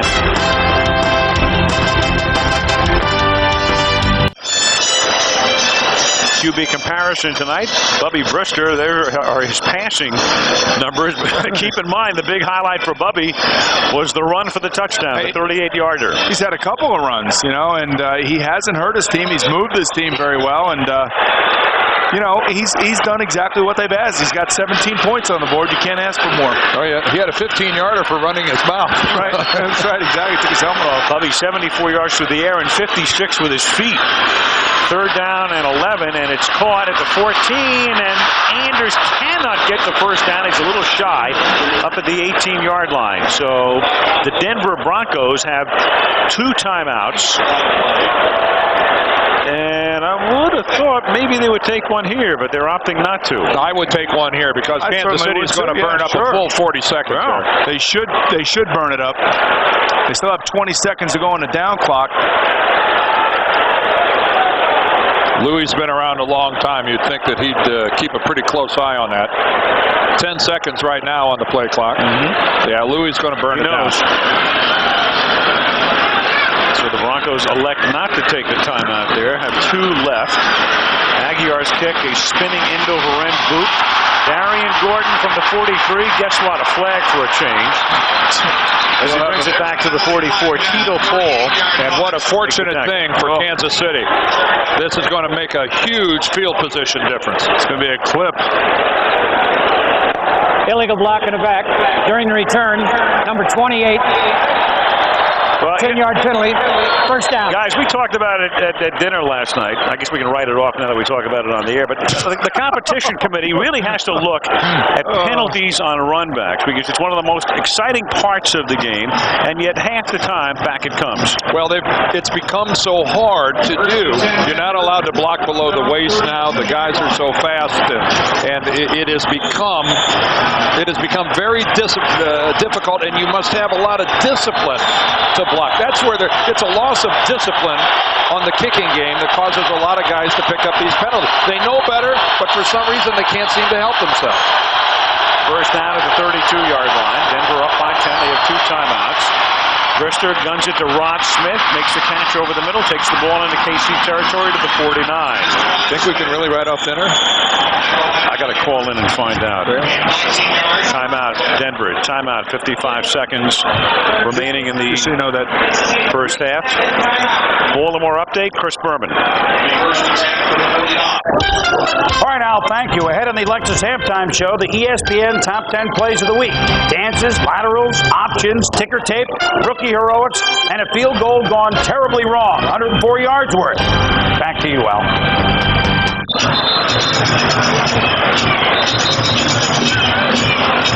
Thank you, Chris. And back here in Kansas City.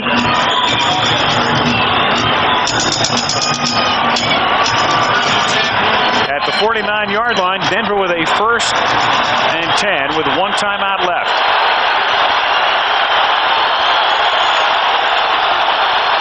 This is where your big-time defensive players now have to step up. You need something from Derek Thomas right here.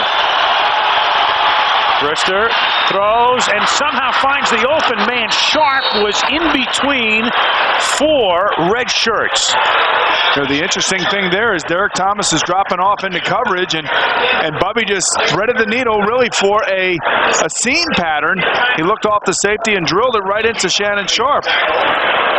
Denver takes its last timeout with 46 ticks.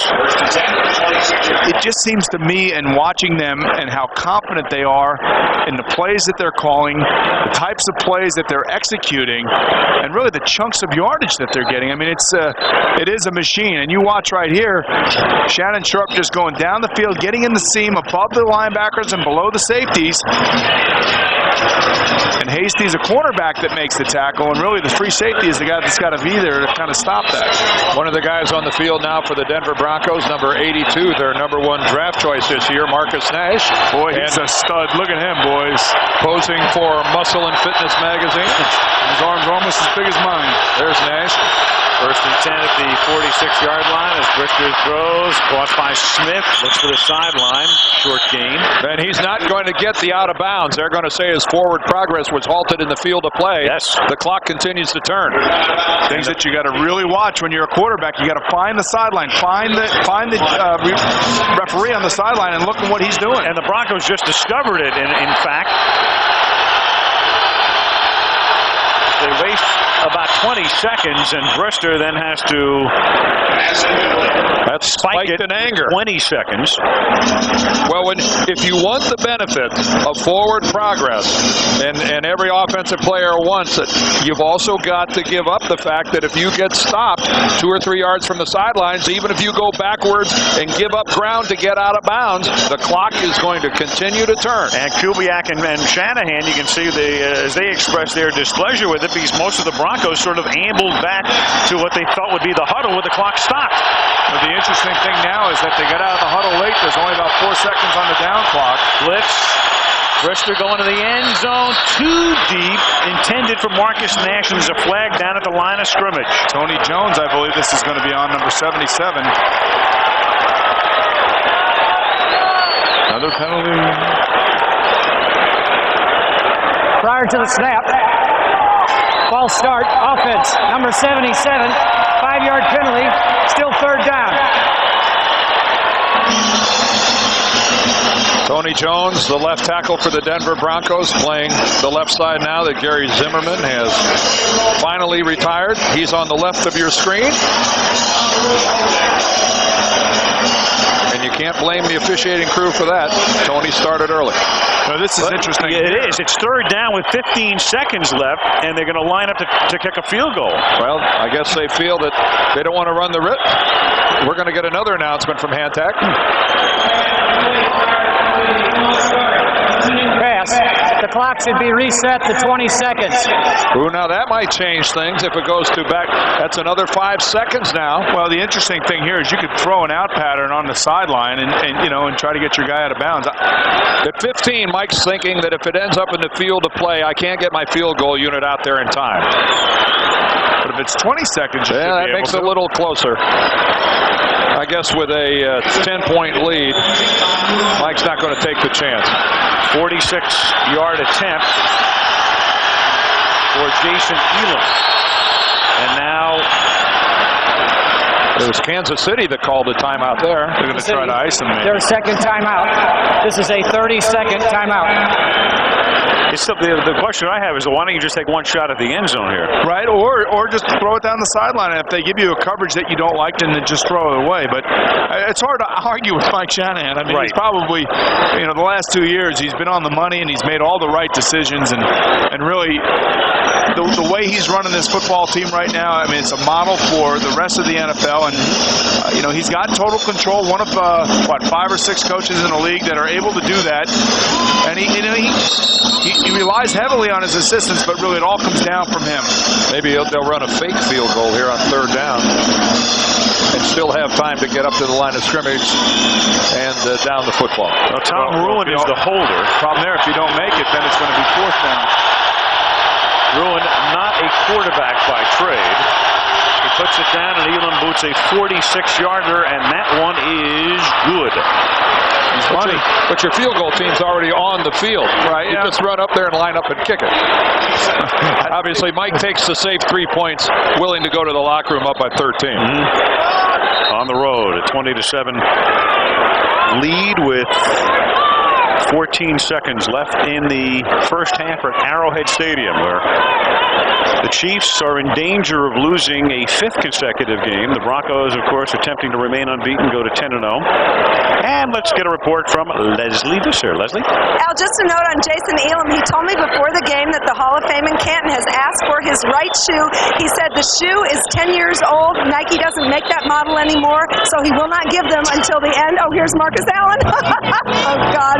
Will not give it to them until the end of the year, but he said these are perfect conditions for a record-setting field goal. Al? Is that CBS's Marcus Allen? Yes, it is. Trying to wrangle his way onto ABC? I guess he wants. You want to come over here, Marcus? You know what's great about Leslie? She actually bought my dinner last night. Neither one of you would pick it up. This is our colleague, Marcus Allen. Marcus, big night for you. Great night. Thrilled to death. It's nice to know that you played it and you mattered. And Kansas City's been great to me. And I just wish the team would play a little better. The best running back on the field, the one in uniform, Terrell Davis, went to your high school. What makes him so special? He's awesome right now. Right now, I think he's just at a point where he's just physically very, very strong and just has a tremendous amount of confidence. And I remember when I was 25 years old to 28, I felt like I was invincible, and I think he has that same feeling now. Still look pretty good. Thanks, Marcus. Back to you, Al. Thank you, Leslie. He can't remember that far back. Well, he was in the league for 16 years. Boomer, there's nothing like a halftime interview with Marcus Allen. Right. How would you know? The nice thing is that we know. The nice thing is that the Kansas City Chiefs really did give him a nice send-off this evening before the game, and it was a class organization given to one of the great all-time players in the NFL. And Gannon gets sacked back at the 15-yard line. It is Keith Traylor. And Ma'atanovaso also coming in. I think about the Chiefs and the pressure they're under. Right there, I probably would have just kneeled down on the ball, but if they did, I think their fans would have really started booing them. Well, they try to take a play and they get a sack. Hey, the sack's meaningless, though. What really hurts if Gannon takes a chance and throws the football up there and possibly turns it over. The sack here, no big deal. Look at Keith Traylor coming, trucking right up the middle. And that is the end of the first half at Arrowhead Stadium. The Denver Broncos on top by a score of 20-7. Coming up, the top 10 plays of the week on the Lexus Halftime Show.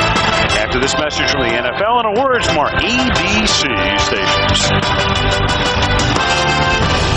Don't call Derek Thomas Strong as he is, hungry as he is, he has his own. Bright as he burns, far back as he can remember.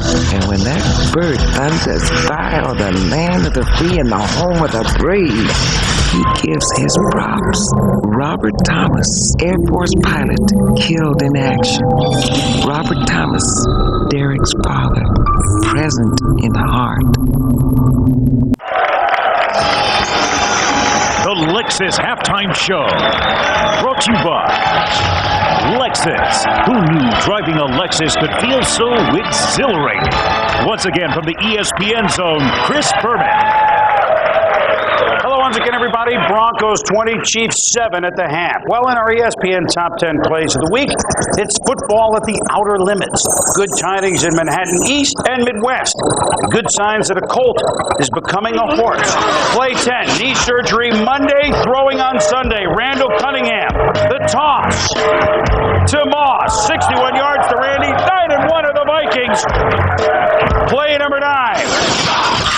Oh, Atlanta, the not-so-little feat of Jamal Anderson. He bowls over Merton Hanks and the 49ers. And not only do the Falcons win it to go 8-2, they're dancing. And every generation likes to dance. Jamal Anderson and his mom in the stand. Play 8. The celebrations continue in Manhattan, the Big Apple, as we give a ticker tape parade to an American hero, John Glenn. And in the Little Apple, Manhattan, Kansas, just a parade. Purple Haze, K-State has beaten Nebraska for the first time since LBJ was president. Play 7. Who says football doesn't use pitchers? Ernie Mills to Emmett Smith as the Cowboys beat the Cards. Play 6. Buffalo's little big man, the magician, Doug Flutie. The pitch to Thurman Thomas. Bills over the Patriots. Play 5. Sometimes you don't need to pitch. Steve Young shouldn't have pitched this one to the Falcons' Ray Buchanan. The defense becomes offense. Buchanan zigs. He zags. He picks up blocks. Watch 58, Jesse Tuggle. Boom! Does he lateral? No!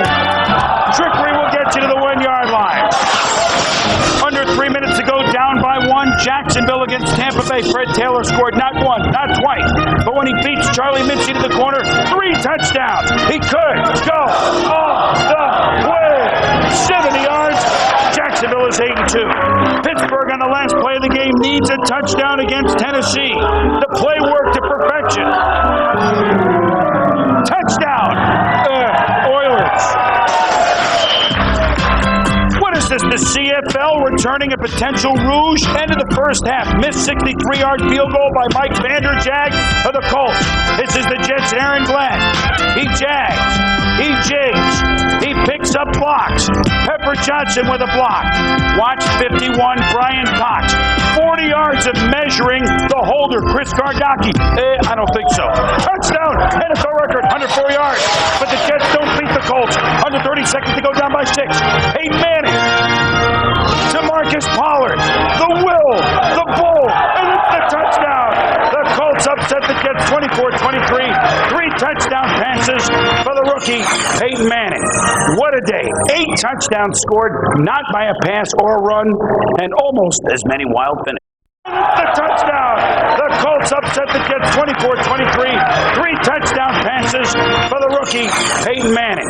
What a day. 8 touchdowns scored, not by a pass or a run, and almost as many wild finishes. Coming up on our Lexus Halftime Show, news and notes, BCS standings in college football, and a look back at the first half. If the Chiefs don't get going, we're going to have to start calling them the chefs again. 27 Broncos.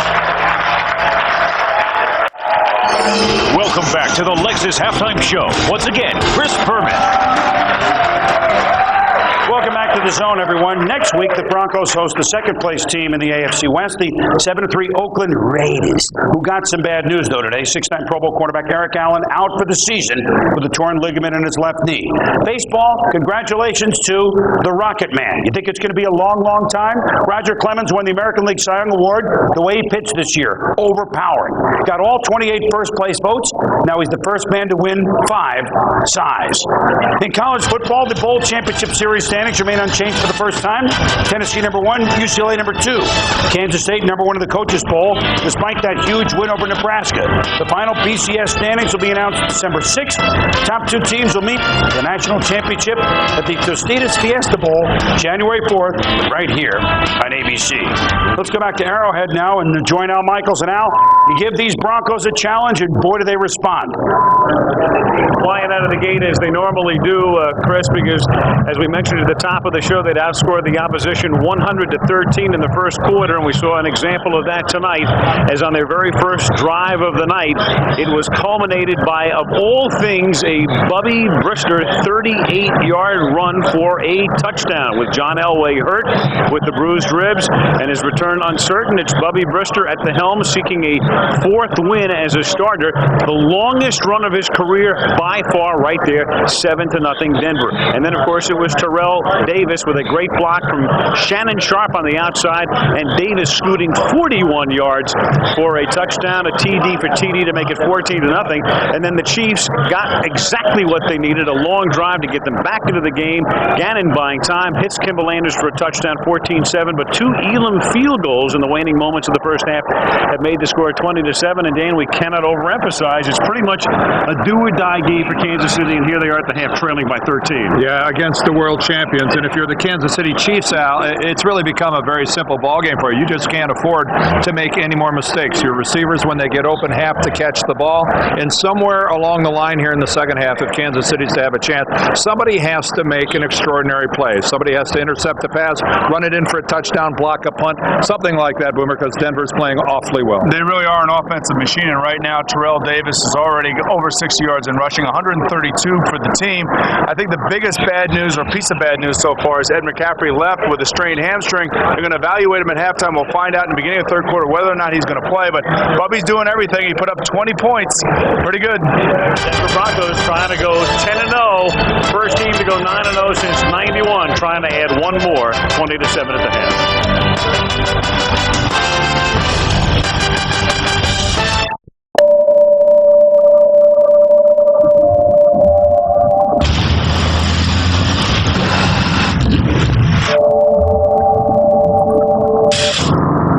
The Lexus RX 300. Motor Trend Sport Utility of the Year. Fluid. Over any surface.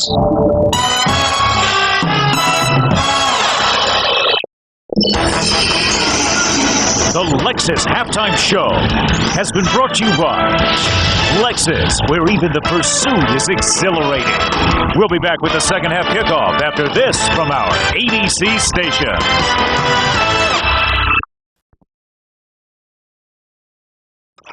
Monday Night Football is online with live action, interviews, and post-game analysis at ESPN.com and on America Online.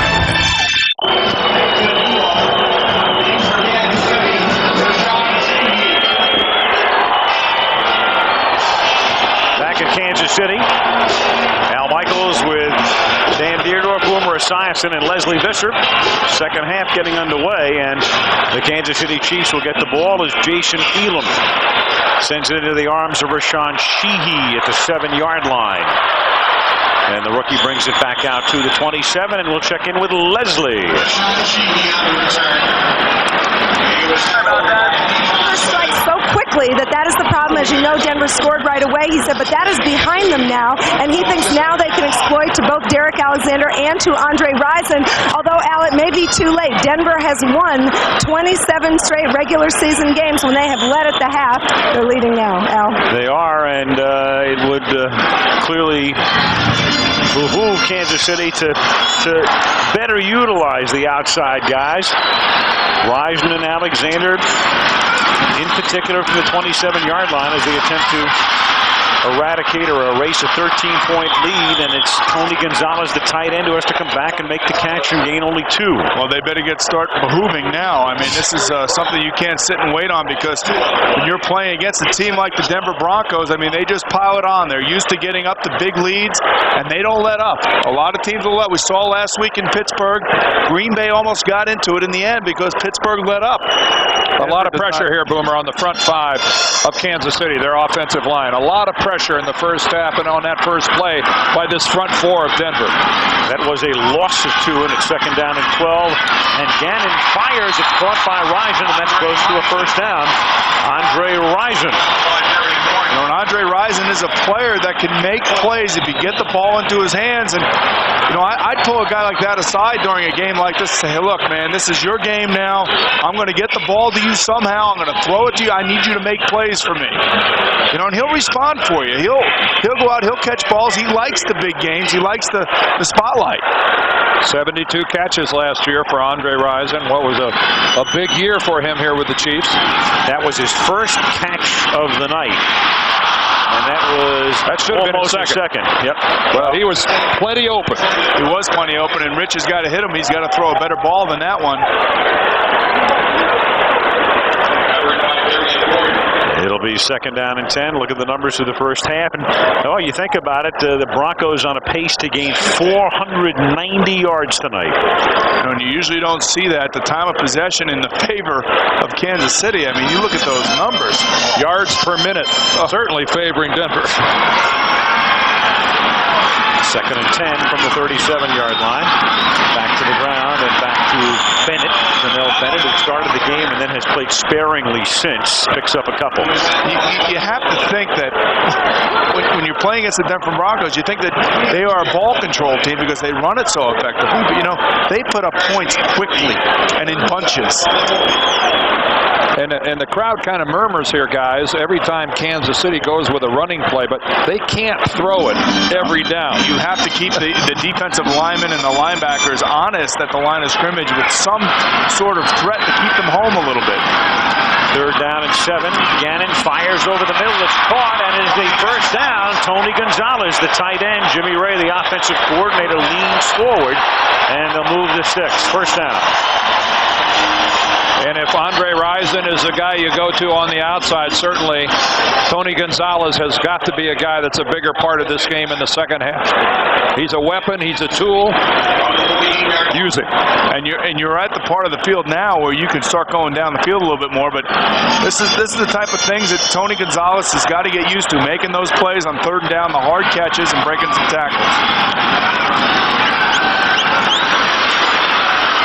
Gannon buying all kinds of time and then flips one to Bennett, and even better served with an incomplete pass because Mobley turns it into an 8-yard loss. Well, Mobley's locked up on Bennett the entire time, so he's just going to trail him, chase him, shadow him, and that's a dead play unless somehow Bennett is able to make Mobley miss. He wanted to go deep to Joe Horn down the left-hand sideline and got pushed out of the pocket a little bit. Now, he kept his awareness about him.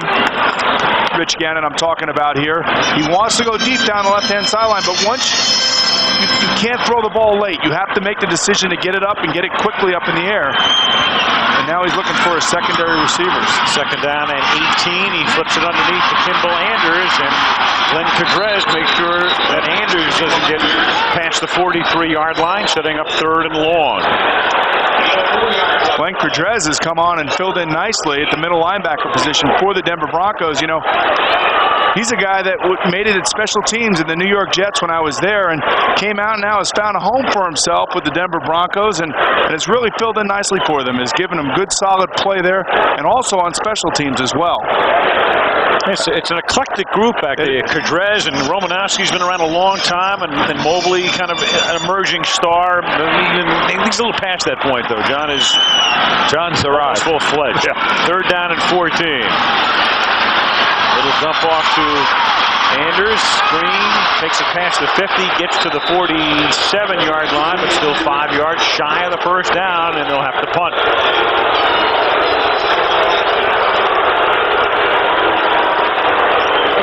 Crowd not happy with the play selection. Well, they're happy when they go for first downs, you know, and that's when you become a genius when a screen pass on 3rd and 8, 3rd and 9 goes for a first down, and you're trying to give your team a chance to make a play, and you're worried about the other team's pass rush. That's the play that you call. Aguilar flagged down. That bounces at the 11-yard line. And that's a terrific kick, assuming the penalty is not against Kansas City.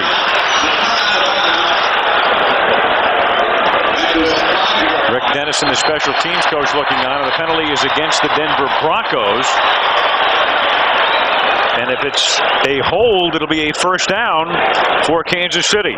Well, it would have to be prior to the kick. If it happened post-kick, then they'll just move him back half the distance.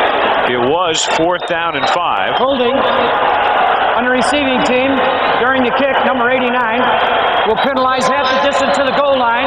First down. Post. And so post possession in effect. And Denver gets it at the 3.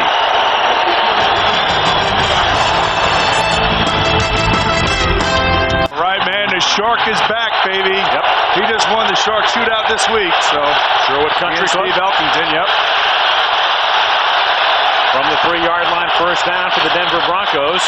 Oh, and Davis with a big hole, and he exploits it and takes it out to the 14.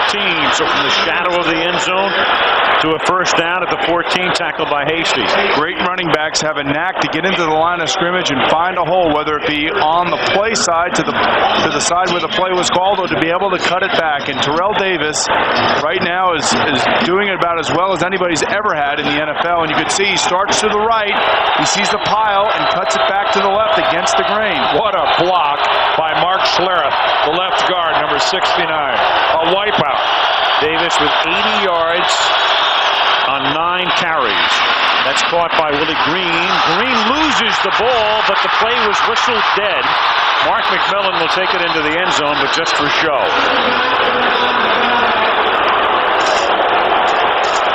Almost that big play that Kansas City needs. Willie Green playing in place of the injured Ed McCaffrey. The number 3 receiver, former Carolina Panther. You know, the interesting thing is that a number of the players have said in the papers out of Denver that they don't want to be the guy that messes up. They don't want to be the guy that causes their team to lose, and that's an intense peer pressure within the locker room. Here's Davis. Terrell with a first down to the 25, and another flag. Well, let's see. We've got Hancock's crew already calling 13. This will be 14.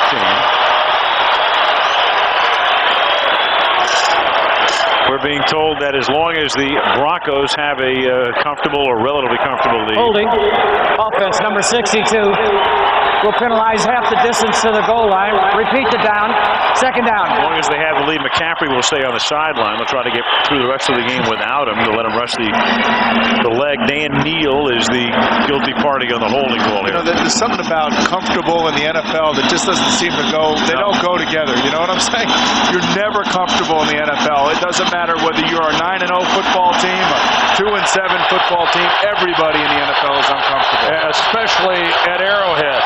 Right. Tough place to play for the visitor. Second down and 15. As Brister throws, and that's incomplete. Intended for Sharp, covered by Jerome Woods. Finally, the Kansas City defense has figured out that a lot of the time in the passing game, Bubby is going to be on the move, and he's going to make a play fake to Terrell Davis, trying to suck in the over-aggressive defense of the Kansas City Chiefs. And Chester McLaughlin that time saw it, read it, and made the play and went after the quarterback.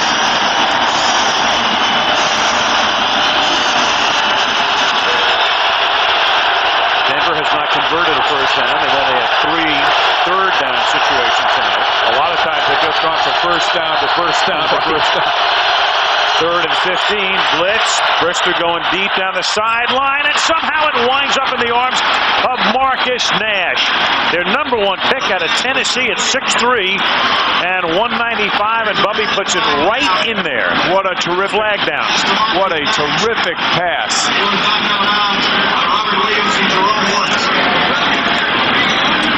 Robert Williams and Woods with the coverage. Defense number 46. Penalty is declined. Result of the play, completed pass. First down. Robert Williams. You can't realize how difficult it is to be in the end zone of the Kansas City Chiefs and have to deliver a ball on the money when they're blitzing on the road. And to be able to deliver the ball this accurately and allowing Nash to make a play using his size and his athleticism. Terrific throw by Bubby Brister.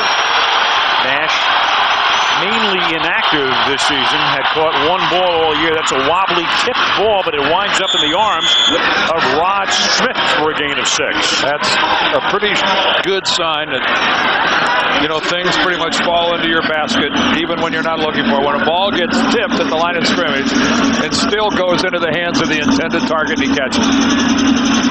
Marty's got to be thinking, what has to happen here for us to have something positive happen to us? Bubby's just looking to the right. Ball's tipped, but still has enough on it to find its way to Smith. Halfway through the third quarter, Denver on top by 13 on 2nd down and 3. They give it to Davis, who swings to the outside. And Terrell somehow, some way, picks up a first down. Rod Smith throws a nice block to spring him. Well, these wide receivers of the Denver Broncos just pride themselves on the way they block. They love to come back upfield and get a block. And Rod Smith that time, it looks like Terrell Davis has no chance of getting the first down. Shannon Sharp, another one of those guys. But here comes Davis right at you. Now watch from the left side of your screen. It looks like he stopped. And there's Rod Smith. He ends up tying up 3 Kansas City Chiefs. James Hasty was shoving him back in the backfield. Did any of those guys make the tackle? No, they didn't. But, you know, first down, Davis again. And Terrell on his way to another triple-figure night to the 39. Are you you're belittling what Rod Smith did there? Well, he took one for the team. He threw his body into everybody. Actually got his body thrown into everybody. I didn't say he tomahawked anybody. I just said that was a very effective job. Yes, it was. You are really hard to please. He was a kamikaze. He took one for the team. That's all right. And the beneficiary is Terrell Davis, Elway starting, as you can see, and Brister starting, and they're actually averaging more points per game with Bubby at the helm. Of course, Bubby has not played particularly outstanding opponents until, well, tonight. And Terrell Davis is stopped close to the line of scrimmage. Davis now with 94 yards. 2 of his 3 were Washington and Philadelphia. And the third was San Diego. You know, San Diego's got a heck of a defense now. They do. We know that. We agree. Anytime there's Junior Seau's running around out there in the field, that's enough for me. Well, Junior Seau put the kibosh on John Elway's plans last week. That's what I'm talking about. For one series after Brister had started the game. Oh, there are no easy games, and even though Denver likes to make it look easy. And the Broncos have taken Well, they're going to have a measurement here. They've stopped it to see whether or not they picked up the first down. You know, the amazing Broncos thing are taking a breather. Right. Yes. The amazing thing about the Broncos is the alacrity at which they play. Excuse me? Is that a mineral? It's tough to keep up with you, Al. Depends what town we're in. That's a first down. Mike Shanahan bursting into the giggles over on the. You don't see that very often. No, somebody had no giggling on that sideline. Somebody had a yuck over there. You can afford to laugh with numbers like that with a guy like Davis in the backfield. 12 carries for 95 yards, first down at the 38-yard line. And Kansas City, a meager 28 yards on the night so far. And that is meager.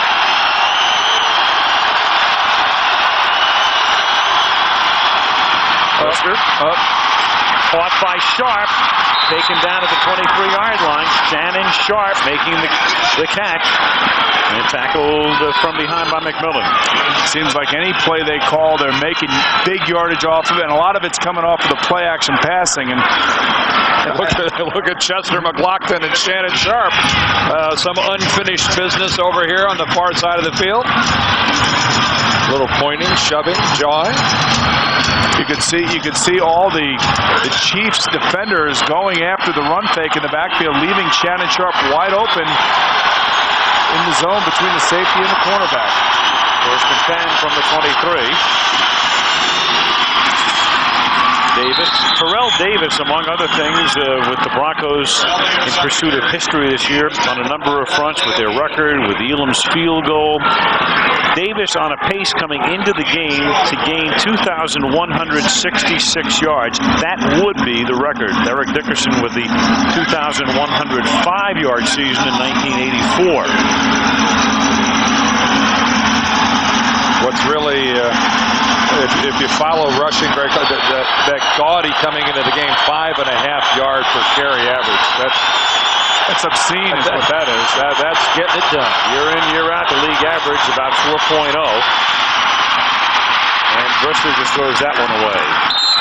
So for the Broncos, you've got an unbeaten year going. You've got Elam's 63-yard field goal. You've got Brister playing fabulously in place of Elway. You've got Davis chasing Dickerson. You've got a new stadium that's ready to break ground. Shanahan with a new contract, the most well-paid coach in football. And Pat Bowlen gets to play shirtless at Wildlife Country Club in Honolulu. What more do you want?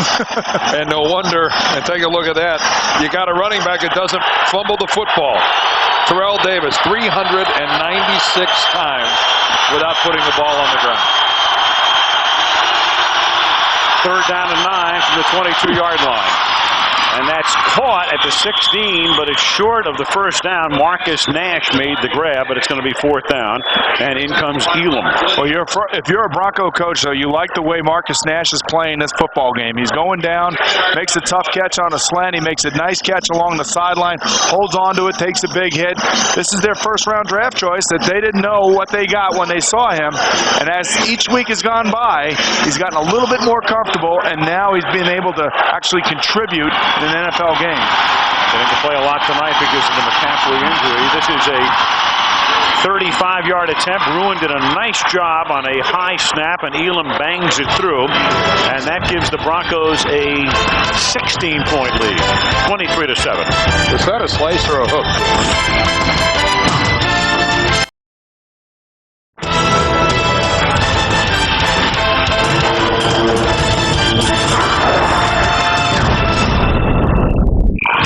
Regular kickers haven't missed a field goal attempt this season. Gary Anderson, Jason Elam, and Doug Bryan.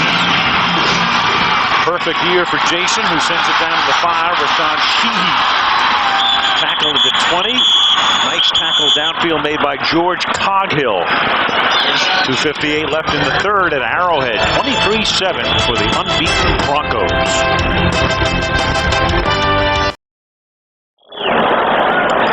Aerial coverage tonight provided by Southwest Airlines. You know, I'm sorry. I was going to say, for NFL fans who've never gone around and seen a stadium and seen a situation like this, a great place to watch a football game. Fantastic. Really terrific. Sorry about that, Al. That's all right. Just got so excited. I understand. Sometimes you just got to get it in. Yeah, you just got to get it in. Here's Gannon throwing to Andre Rison. Up to the 28-yard line for a gain of 8. Clock ticking down in the 3rd quarter. Oh, look at that. Look how small your head is. Look at Boomer. You just like, you know. It's another lunch. That was taken at lunch today. That was. Boomer, you know how I am on a first date, baby. Al, it took me about an hour to get the oil off my lips. Oh, excuse me? I hope you were enjoying that, Al, more than it yes. No, that was an appropriate look on 2nd and 3. This is Kimball Anders picking up the first down. And I'm looking at that thinking, there, but for the grace of God, go on. Yes, only because you got in the elevator first. I was so close. You know, you talk about one of the really great coaches in the NFL. You know, that's Marty Schottenheimer. And, you know, they're under some pressure here. And they're under pressure because I think they had high expectations. They brought in Chester McLaughlin. They also brought in Leslie O'Neal. And, you know, they just haven't lived up to the expectations. And that guy is a great football coach as far as I'm concerned.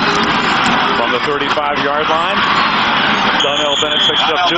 Marty's had enough help with those goofball polls, of course. The People's Choice is Gannon, and it has been for a couple of weeks, but Marty knew that Gerbach's his guy and his guy for the future, and then he finally had to make the change tonight. Well, Gannon has won. That's why the fans want him. You know, when he filled in for Elvis last year, he was 5-1 as a starter as they closed out that fabulous 13-3 year that they had last year. He was 3-1 3-1 in the games that he started this year. So, you know, the fans, when they see Rich Gannon go under center, normally he wins. 2nd down and 7, but tonight he trails, and he has his arm hit on that throw, so that's incomplete. 3rd down. As Harold Hasselback came in. Monday Night Football being brought to you by Budweiser. Beechwood age for that clean, crisp taste. Prudential bringing strength and stability to America's families through insurance, healthcare, real estate, and financial services. And Nissan, who reminds you that life is a journey. Enjoy the ride. Where is that camera? What is that doing? That is, we have them everywhere. Strapped to the bottom of one of those Southwest Airlines airplanes. we hope not. 3rd down and 7 at the 37-yard line.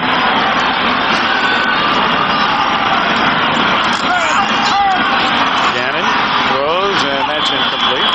Pretty soon, coaches will get help picking their quarterbacks, maybe through focus groups. Well, the 90s, that's kind of like the way they pick television shows these days. You guys know it's no longer is it your gut instinct and intelligence, it's focus groups. Well, you know, the one thing you don't have to do, you don't have to tell Marty Schottenheimer how to coach a football team. I mean, I think his track record speaks for itself, and the amount of wins, the professionalism that he brings to this organization, and everywhere he goes, he's successful. And I know that there are a lot of cities around the league that would love to have a winning coach like that. Aguiar's kick, fair caught by Darian Gordon at the 21-yard line. Focus groups I know are in cloud banks. How much they pay those people in focus groups?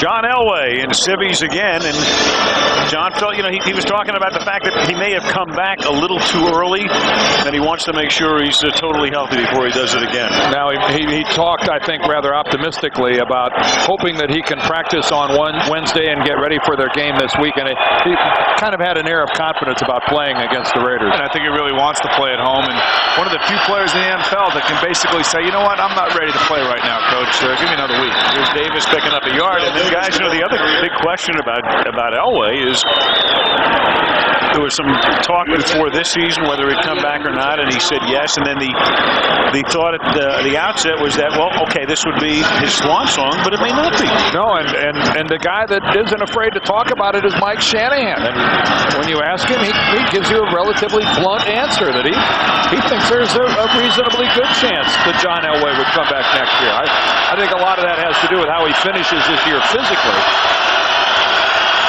2nd and 9 from the 23. Davis.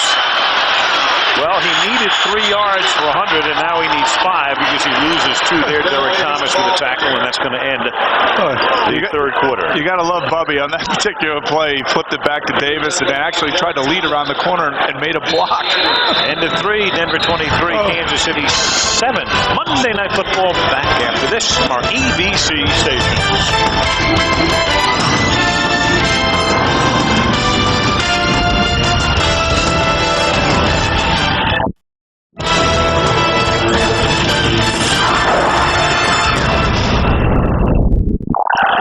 You know, on the last play, Bubby Brister flipped the ball to Terrell and then decided, well, you know, maybe I should get a block. As feeble as that may be, he did try, you know, and that's a very noble effort, I thought, of the Bubster. We're all proud of it. I am. You can't appreciate that. It might have been smarter for him to get out of the way than get mauled by Simmons. 3rd down and 12 as the Bubster rolls to his right, throws, that's incomplete. Dropped by Ron Smith, 4th down. You know, he's not unlike Brett Favre in the way that he plays. You know, he's a free spirit. He goes out there, he loves to play the game, and it's terrific. Tomorrow night on NYPD Blue, only a new heart can save Bobby Simone's life. Sometimes all you can do is pray. All new NYPD Blue tomorrow night at 10, 9 Central. You guys been watching that? Yes. Oh, man, I'm tearjerker city. He needs a heart transplant. I saw it last week. Oh, he's had to wait all week. Bruins kick, fielded at the 48, and Kevin Lockett returns it to the 50-yard line. Mike Stock, the agonizing special teams coach of the Kansas City Chiefs, is clubbed down by 16. Patriots in desperate need of a win and trying to get healthy in the process. First down for Kansas City at the 50 as Gannon slips to his left and then throws, and it's caught by Anders for a the 46-yard line. You know, when you're struggling on offense, I mean, the pressure gets you. You have to move. When you're trying to hit your receivers, it seems like the defensive backs are right on top of them. You know, this is the type of thing that you go through when you're trying to figure out and try to find plays that are going to make things happen for you. They finally have some good field position here. And there's no longer a threat of a running game. They have to be aggressive in the passing game now. 2nd down and 6. Just a 4-man rush and then a nice grab at the 30-yard line by Tony Gonzalez. 1st down. And the nice thing about that, Dan, is actually lined him up as a wide receiver, a la the Denver Broncos and Shannon Sharp. And that's, you know, some of the things you can do when you've got a tight end that has the speed and the athleticism of Gonzalez. They've used this. This time he was all the way out. He's been in the slot a couple times, and he's got Romanowski out there on him. That's the matchup problems that you have, and that's what Denver has exploited many years with Shannon Sharp. From the 30 on 1st down after a 16-yard gain. Gannon throws, tipped, and intercepted at the 15-yard line by Bill Romanowski. Was Cudrez the guy that got a hand on that? Glenn Cudrez reached back and made a nice play, and Romanowski was right there to pick up the deflection. Bronco ball and a 16-point advantage. Take a look at number 59 right in the middle of your screen, Glenn Cudrez. Gannon is trying to throw it over him to Ted Popson. Cudrez deflects it. Romanowski makes the interception. A whole bunch of people real excited at Coyote Wells in El Centro, where Glenn Cudrez is from. How about that, boys? El Centro, California? What state? I was going to, you better. I know, I've been there, man. Down by the Mexican border. Yeah. I've been there, yes. He's very active in his hometown community, and wanted to make sure that I said hello to all the folks back home in El Centro. Carrillo Valley. Bill Romanowski with 2 interceptions now this season, leading the team in sacks, tied for the team lead in picks. And when you think of a front four that has Neil Smith, you wouldn't think that he would lead the team in sacks. As Ed McCaffrey looks pretty comfortable with the warm-up on. I think he's done for the night. So he is comfortable. Somebody's comfortable. Yes. Remember, he strained a hamstring in the first half, and he'd be a spectator now. Timeout, Denver.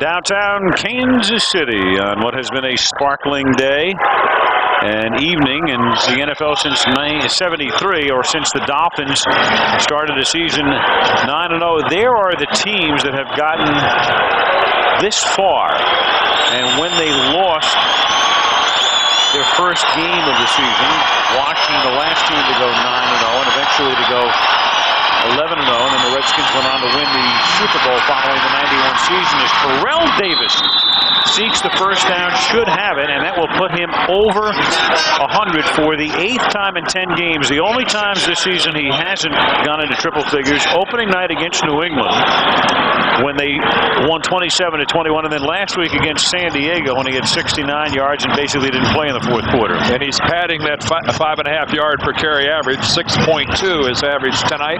And this is the point in a ball game where if you're a member of the Kansas City Chiefs, one missed tackle, one piece of sloppy defensive play taking the wrong angle, Terrell Davis is gone.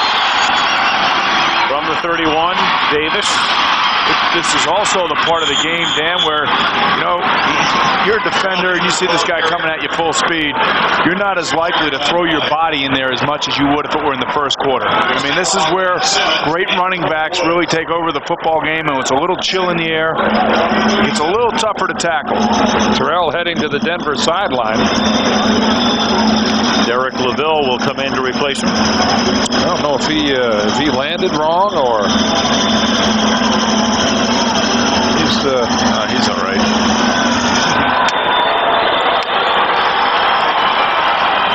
Passing yardage pretty close, but what a huge disparity on the ground. Derek LaVille up to the 39, setting up third down and short. Thinking about the Broncos not having lost a game in 11 months. Their last loss, when you think about it, it was a Monday night last year at San Francisco. They had lost to Pittsburgh the week before.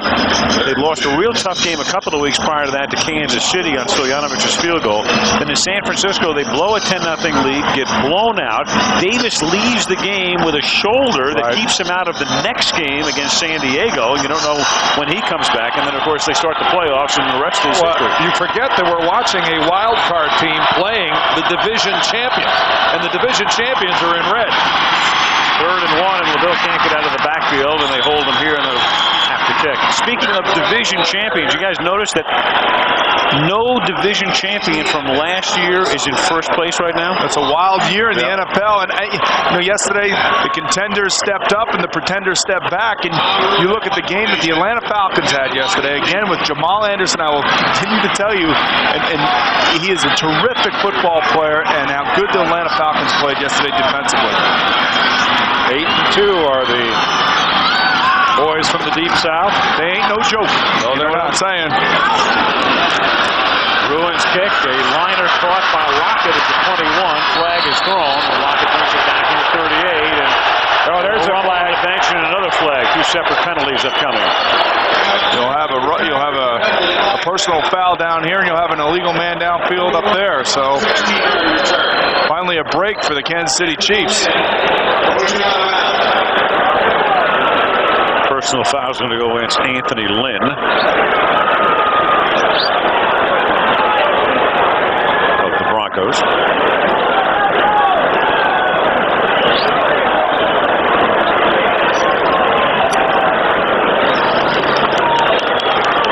Rick Dennison is the special teams coach. Holding on the offense, number 59, prior to the punt. That penalty is declined.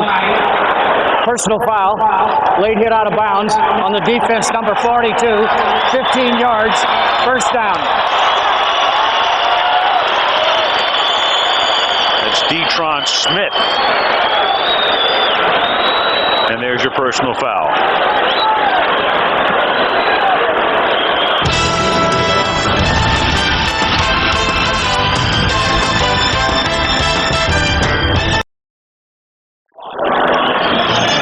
Trickling out of Arrowhead Stadium, some of them anyway, as the Chiefs are in peril right now of losing a 3rd consecutive home game. First down from the 48-yard line as Gannon winds up hitting Rashawn Sheehy for a first down to the 34-yard line. And the Kansas City Chiefs will stay in their 2-minute offense now and try to get something going here. 9:38 ticking down. Denver up by 16. Gannon throws over the middle. That's caught by Anders, who gets tackled by Mobley inside the 30.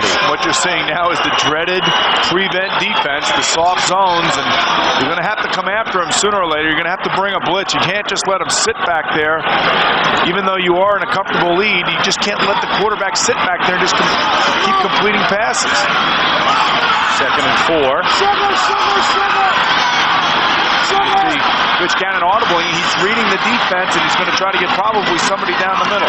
And he winds up hitting Rison. Andre turns inside and does a 360 and gets tackled at the 27-yard line. Still about 2 shy of the first. Darian Gordon along with Mobley.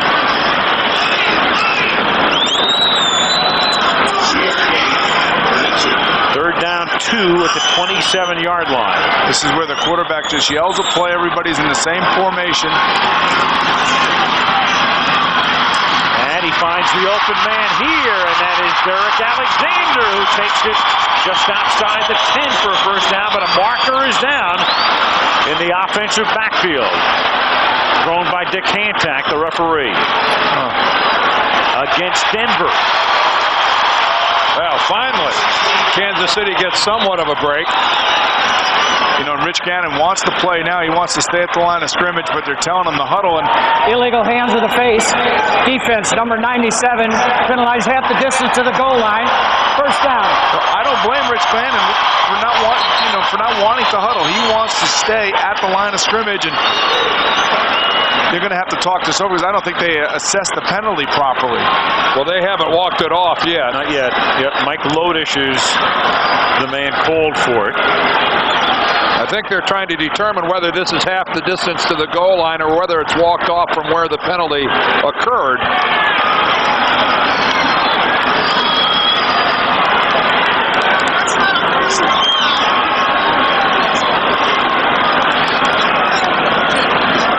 You're going to throw lots of flags. You got to know exactly what or decline it. What's going on here?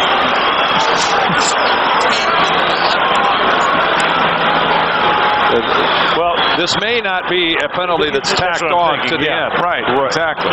It's declined. And if it's not, you decline the penalty. You have to decline it.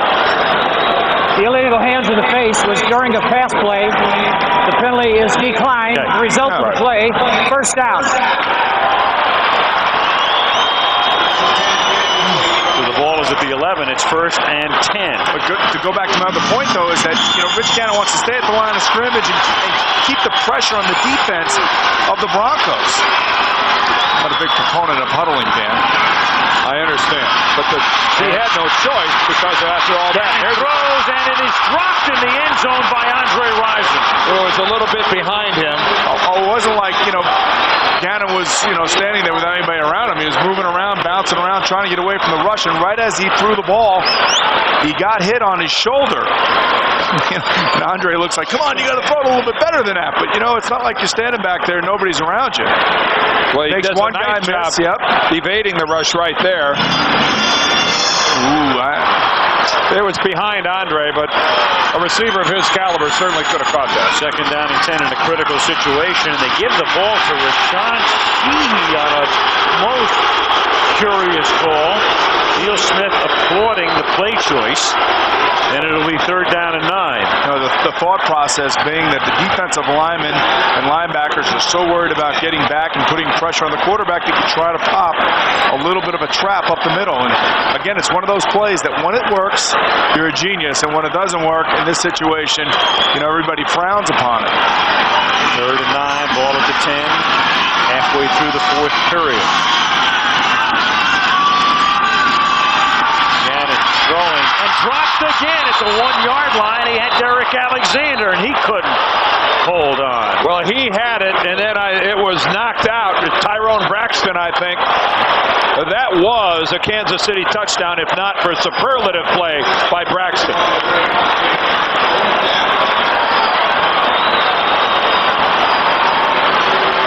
Alexander is going to break to the inside. The ball is right there, and Braxton just gets his left hand on the football and just pops it right out of Alexander's grasp. Yeah, that wasn't a case of Alexander taking his eyes off the ball. No, he had it. Tyrone Braxton. 4th and 9, they have to go for it, down by 16.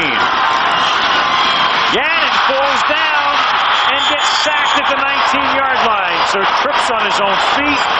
Price will get credit for the sack, and the Kansas City Chiefs, with a 1st down at the 11, wind up giving the ball up on downs. You need 2 touchdowns and a field goal. Certainly kicking a field goal there was a viable option.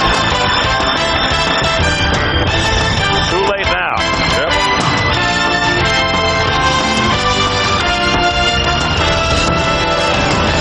For Dan and Lee. Rich Gannon, you have no choice on 4th down but to try to make a play. And here's Elvis Grbac, and Marty has a belief that Elvis Grbac is going to be the future of this franchise. They invested a lot of money, and he was a free agent pickup. And the thing about it is that Elvis, he's had some problems the last 2 years because of injury. And I think Marty thought that relieving some of the pressure and taking some of the pressure off of Elvis was going to be not only good for his football team, but was going to be, more importantly, good for him and his own psyche. It just boiled down to that the timing and the rhythm that Elvis came out of training camp with, and then he got hurt in the opener. It just hasn't come back yet. It's just not there. And he got hurt last year. He got hurt this year, and I'm sure he felt the pressure to stay or to try to get back on the field as quickly as possible and make some plays. Well, there goes Chester the molester again, and now the question: did somebody flinch on the Denver line?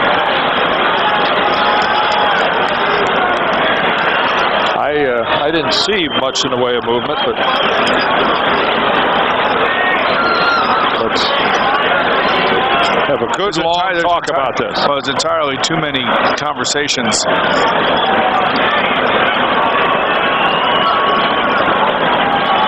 How in the world can you possibly have that lengthy a conversation? Personal foul. Well, maybe it's because Defense of that. number 75. Unnecessary act. 15 yards. First down. McLaughlin, so it was a little bit more than whether it was That's 2 on Chester tonight. Encroachment or well, they're saying Chester came off sides and then took a shot in the process to the head. Monday Night Football being brought to you by Charles Schwab, providing people technology and support to help you gain financial control. Ford F-Series, the best-selling trucks are built Ford tough. AT&T, it's all within your reach. And Bud Light, for the great taste that won't fill you up and never lets you down.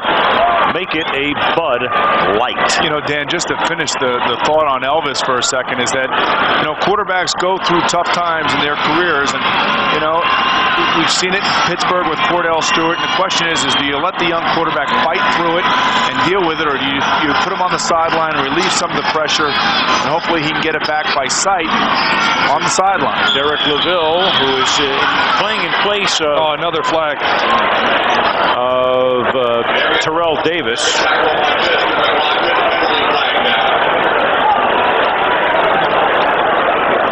Davis came off. They didn't appear to be...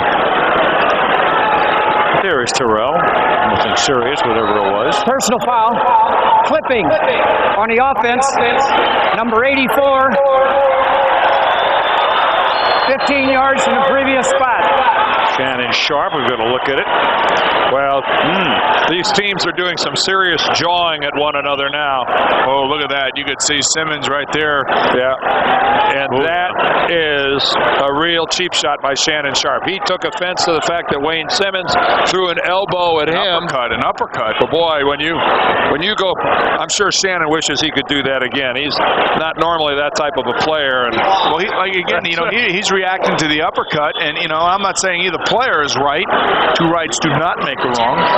No, if a guy gives you an uppercut, Boomer, give him an uppercut. You don't go rolling into the back of his leg. 2 wrongs don't make a right. Or 2 acts, whatever it was. Can I get a cup of coffee, please? We're out. We're at 25. We've had enough caffeine. Verbal fee for Boomer. Here's Lavelle to the outside. Derek just concentrating on staying in bounds. And we'll concentrate on the following promotional announcement. On Spin City, everyone's talking about the hot office romance. An all-new Spin City. Mañana at 9, 8 Central Time, right here on ABC. My oh my. Not like our office. Oh my. Yes. Officials timeout. 5:40 left in regulation. Bronx by 16. 4-star defensive backs share the tricks of the trade in a special feature on NFL.com. 5:40 left in regulation as the Denver Broncos have the ball. John Elway enjoying a night off. Mike Shanahan watching his team in quest of a 10th straight win, very much in the driver's seat right now. And second down and long, Brister gets sacked back at the That's got to be a penalty on Derek Thomas. Absolutely. The thing that watching the Kansas City players and watching some of the things that they're doing here. Personal foul. Defense number 58. A blow to the head with a forearm. First down. And the guys that are doing the penalties, which is unbelievable. Derek Thomas, Chester McLaughlin, these guys are supposed to be the heart and soul, the leaders of the football team. And the mistakes that they're making are just unbelievable to me. And this was blatant, and this was uncalled for because Chester McLaughlin had the sack. Well, it was a smart play by Chester. It's a play similar to the one that Bubby scored on a touchdown in the first quarter. Only this time Chester's at home, and he makes the tackle. And Derek comes flying in and makes contact to the head with a forearm. It probably looked worse than it felt, but the fact of the matter is that the intent is there, and you can't do that. It would have been 3rd down and 35 without the personal personal foul. Instead, it's 1st and 10. And Lavelle takes it up to the 40-yard line. You know, and this goes back to my point about Terrell Davis. I mean, he's on the bench for the last, 7-8 minutes of the ball game. I mean, he could still be in there piling up yards, but they take him out because they get up so far. And Chester McLaughlin very slow to get up. Timeout is called here by the officials, rushing through 10 games now. Jim Brown in 1963 would have the highest total, and then the great Walter Payton, O.J. Simpson third.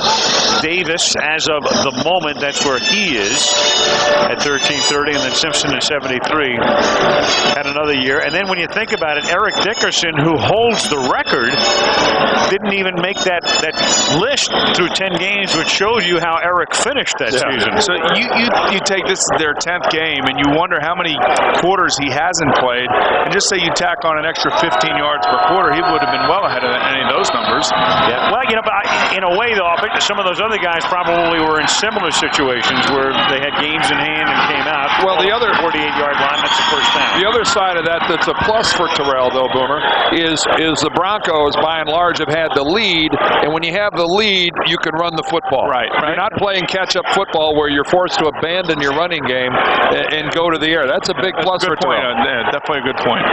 First down, Denver at the 48. Broncos are going home to face Oakland at Mile High Sunday. What hurts Terrell sometimes is they get too big of a lead. Right, exactly. And when you look at their offense and you look at coming into tonight's game, I mean, you know, McCaffrey had 43 receptions, Sharp had 40 receptions, Rod Smith 43 receptions, balance all over the place. And it's fun to watch if you're an offensive player. It certainly isn't fun. Oh my lordy. All over the joint. Face mask call here. Derek Thomas again involved with Shannon Sharp. Shannon Sharp is just crazed, screaming and yelling at Kansas City. Personal foul. Defense number 58. Face mask. 15 yards.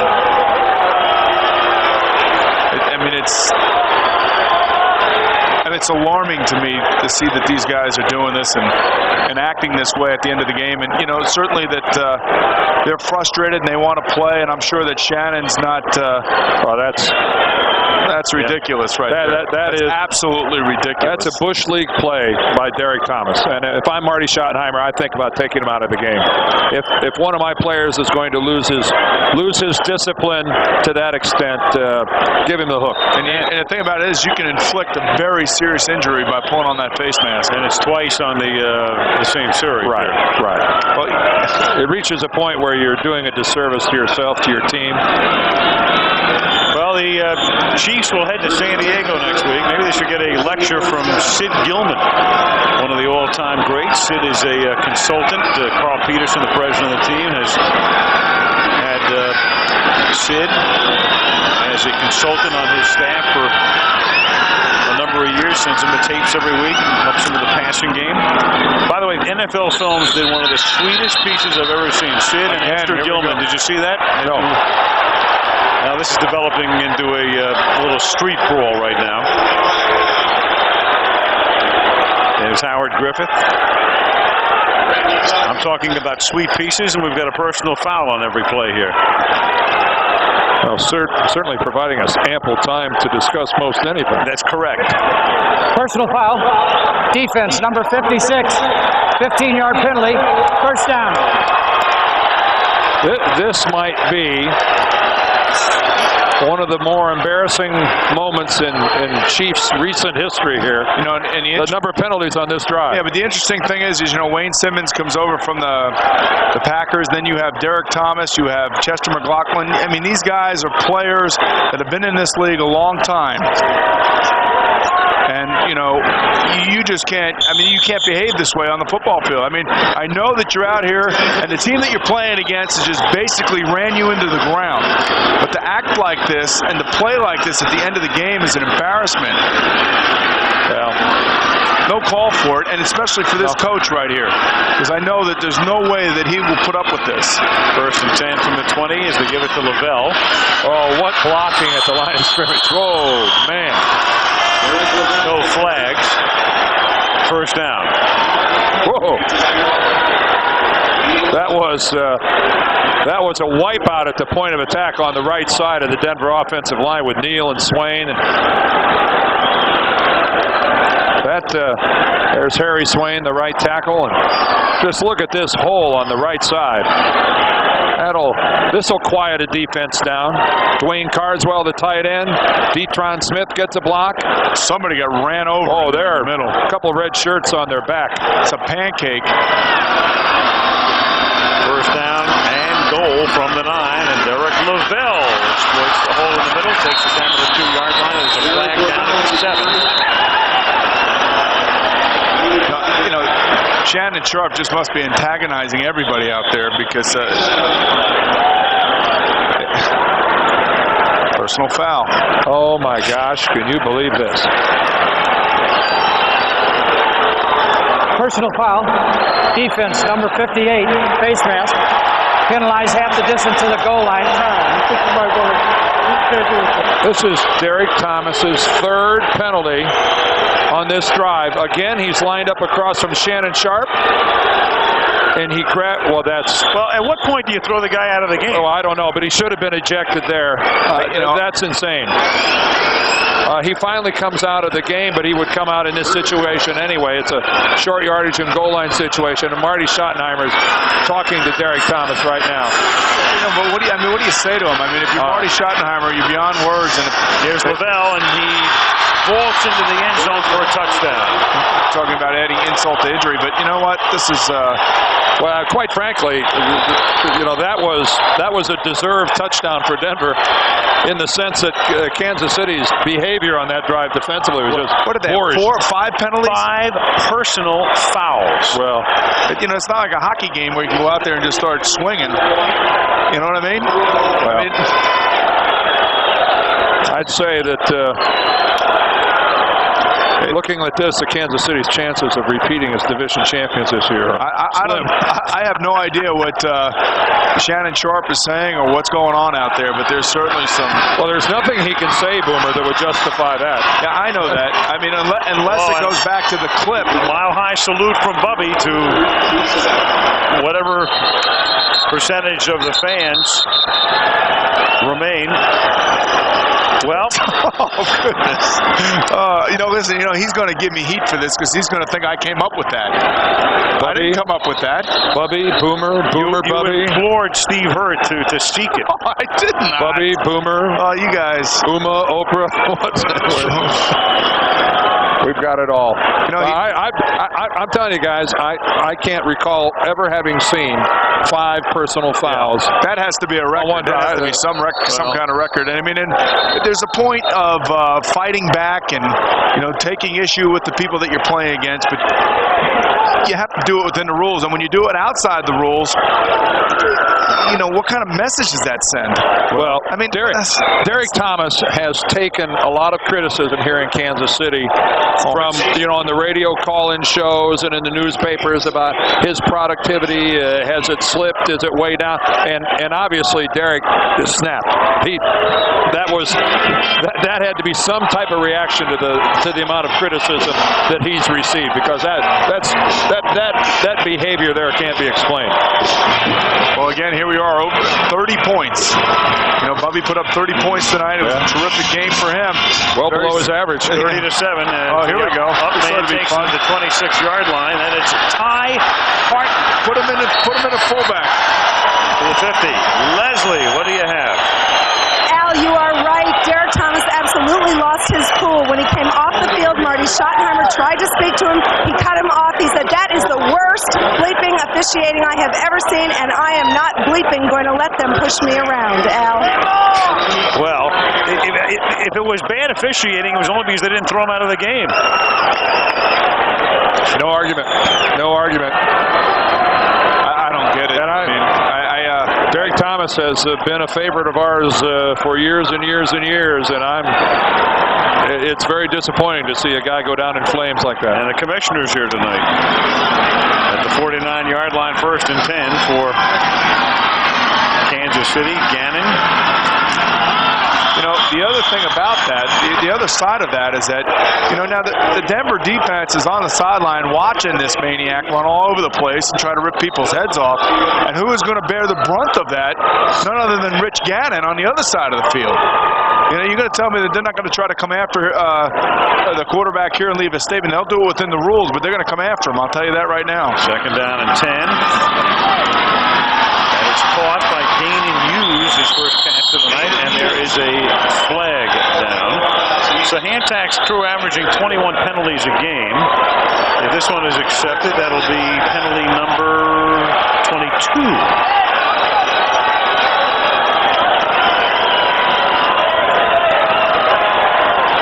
After the game, stay tuned to ABC for your late local news. 62 offense, 10 yards. Repeat the down, second down. Either your late local news or other programming, or you can go over to ESPN for a post-game wrap-up. Dan, I can't ever. You and I have played on some losing teams now. We've been frustrated. I don't know. What does a guy like Marty do right now? I mean, here's a guy who's a class coach. He's done a great job, and he has a player that's basically flown off the handle. Here's Gannon slipping to his left under pressure, and he's going to get sacked back at the 29-yard line. And he's going to take a second hit as well, as Matanavasa got there first. I'm at a loss for words. I mean, it was an amazing aspect for me. Well, one thing I know for sure, for years here in Kansas City, if you asked them who their arch rival was, their dreaded nemesis, it was always the black-clad Raiders. And I think it's safe to say that Denver has supplanted the Raiders as the #1 rival of the Kansas City Chiefs. This has become a very bad blood rivalry.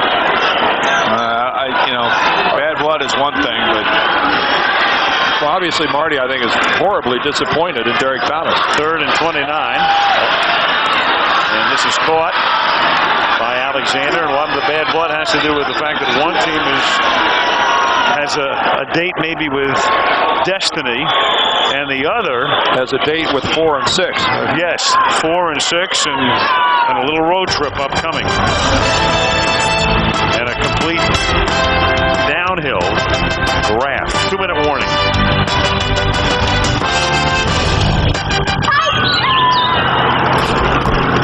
Hey, mind if I play?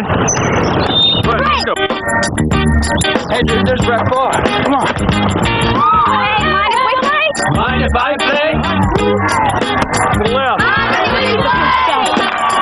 Pizza! Who orders a pizza? Say, man, mind if I play? Sorry, Dion. Game's full. Let's go! Who do you think you are? It's tough and stuff. You're never gonna get my love.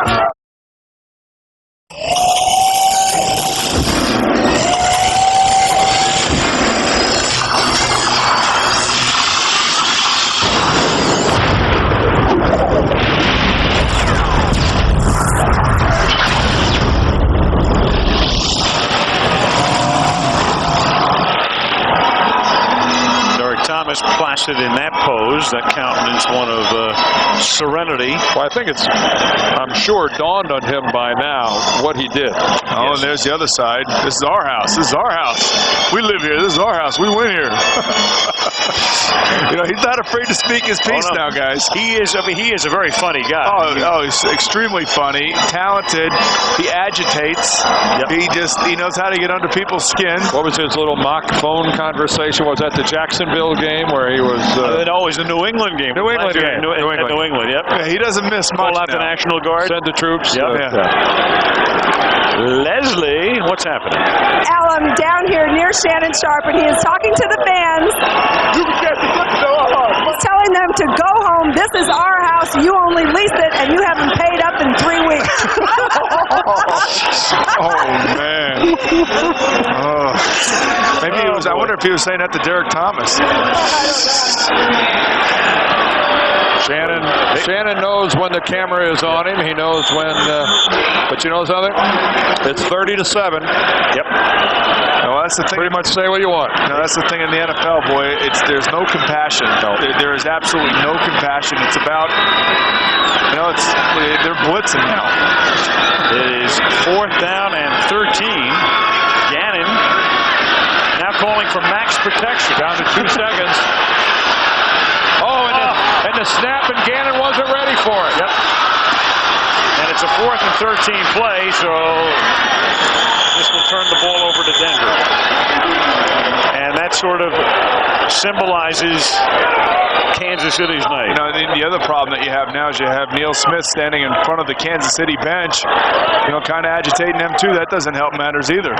Well, Gannon is saying I didn't call for the ball. The fact of the matter is Grenard snapped the ball because he's looking at the clock, realizing the play clock's going to expire and there's going to be a 5-yard penalty. So Denver can now run the clock out. Pat Bolin, whose wife Annabelle celebrates her birthday tonight, so it's been quite a trip to Kansas City for the Bolins and their 5 children. Well, they'll have a lot to talk about on their flight back to the Mile High City. And there will be no shortage of things to talk about here in Kansas City either. In this short week leading up to their having to play the Oakland Raiders. Well, Pat has watched his Broncos begin each of the last 3 seasons with no worse than a 9-1 record. This makes 4, huh? Well, this is the 9-1 the last 2 years. And and then this is the right. This is the third. I'm and sorry. 10-0. Lost my head there for a minute. You're allowed. I knew it. I just lost it. Personal foul on me. Personal foul, but we're declining the penalty. First team in the history of the league, as you can see, to win at least 9 of their first 10 each of 3 years. 2 years ago, remember they had such tremendous Super Bowl hopes and aspirations, and then the Jacksonville Jaguars went to Mile High and laid on one of the all-time unbelievable postseason upsets. They're kind of playing the regular season the same way they play the first quarter. Yes. And the thing about it is, though, is that, as we all know, is that you might as well wipe it all out, because once you get into postseason, anything can happen. Well, they go to Kansas, so they go to Mile High next week against Oakland, then at San Diego, then Kansas City has to go to Mile High in December, then at the Giants, then a Monday night monster at Miami, and then Seattle will wrap up the season at Denver. So that is the road to destiny. And there's Bill Romanowski standing next to Mike Shannon and saying, I told you Bubby was out there. You should have got Bubby. I know a few things about quarterbacks when I see him. And meanwhile, this struggling Kansas City offense gets to strap on, as you mentioned, that tough San Diego defense on Sunday. And wow, this is going to be a busy week for Marty Schottenheimer here in Kansas City. Well, 330 points in 10 games, 33 points per game. Our Director of Information, Steve Hurt. Lynn Vandenberg running the shop up here, or statistician George Hill, or spotter Malibu Kelly Hayes, and the gang as we move on to New England next week. And Denver goes home with a mark of 10-0.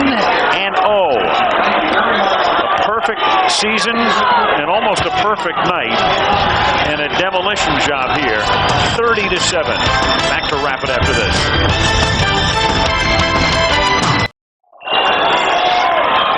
Crowd long gone from Arrowhead Stadium, and the Broncos will wing their way back to Denver with a perfect 10-0 record as we get down to the field, and Leslie Visser. Al, they showed why they are the class of the league. Terrell, first to you. Why do you have so much success every week? First of all, it's directed toward the line and the people who are out there blocking for me. You got Bubby out there doing a great job. I think when someone goes out the game, like John Elway, and then Bubby comes in, does a great job. They don't put all the pressure on me. So receivers did a great job today, line, everybody. Do you feel like you are still improving, and how? I think we are. I think each week is a challenge for us to go out there and play. Coming into a place like Kansas City and trying to play these guys here, it's pretty much kind of impossible to win here. So I think each week is a challenge for us, so we have to improve. Well, he was named after Tammy Terrell, and there ain't nothing like the real thing. And this guy, another great game in relief of John Elway. Are you now the running quarterback? If I have to be, but I'd like to say something about Terrell. He's so humble, giving everybody else the credit. He's the best running back in the league, and it's just a joy to play in the backfield with him. And he never gives himself credit, but he's one of the best in the league. What about you? You're undefeated as a starter. Do you no longer feel like a backup? I never felt like a backup.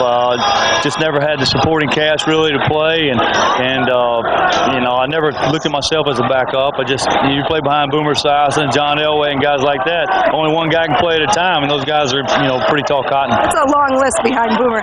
Mike Shanahan spoke to your team about a perfect season, about that you could have a chance for greatness. Is that justified?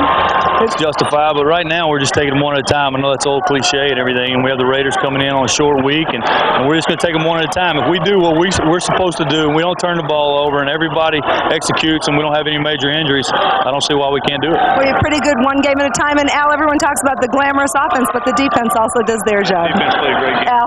Yeah, thank you, Leslie. You're right. The defense did its job again tonight, giving up just 7 points. The offense has been masterful. They are a machine. The Denver Broncos coming off their Super Bowl season, and even better at this juncture this year than last. A reminder after the game, stay tuned to ABC, either your late local news or other local programming, or go over to ESPN for a post-game report from Arrowhead Stadium.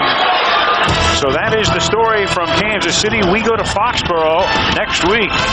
Critical game for the New England Patriots as they take on the Miami Dolphins. Until then, Al Michaels and Deodorf, Boomer Esiason, and Leslie Visser saying good night from Kansas City.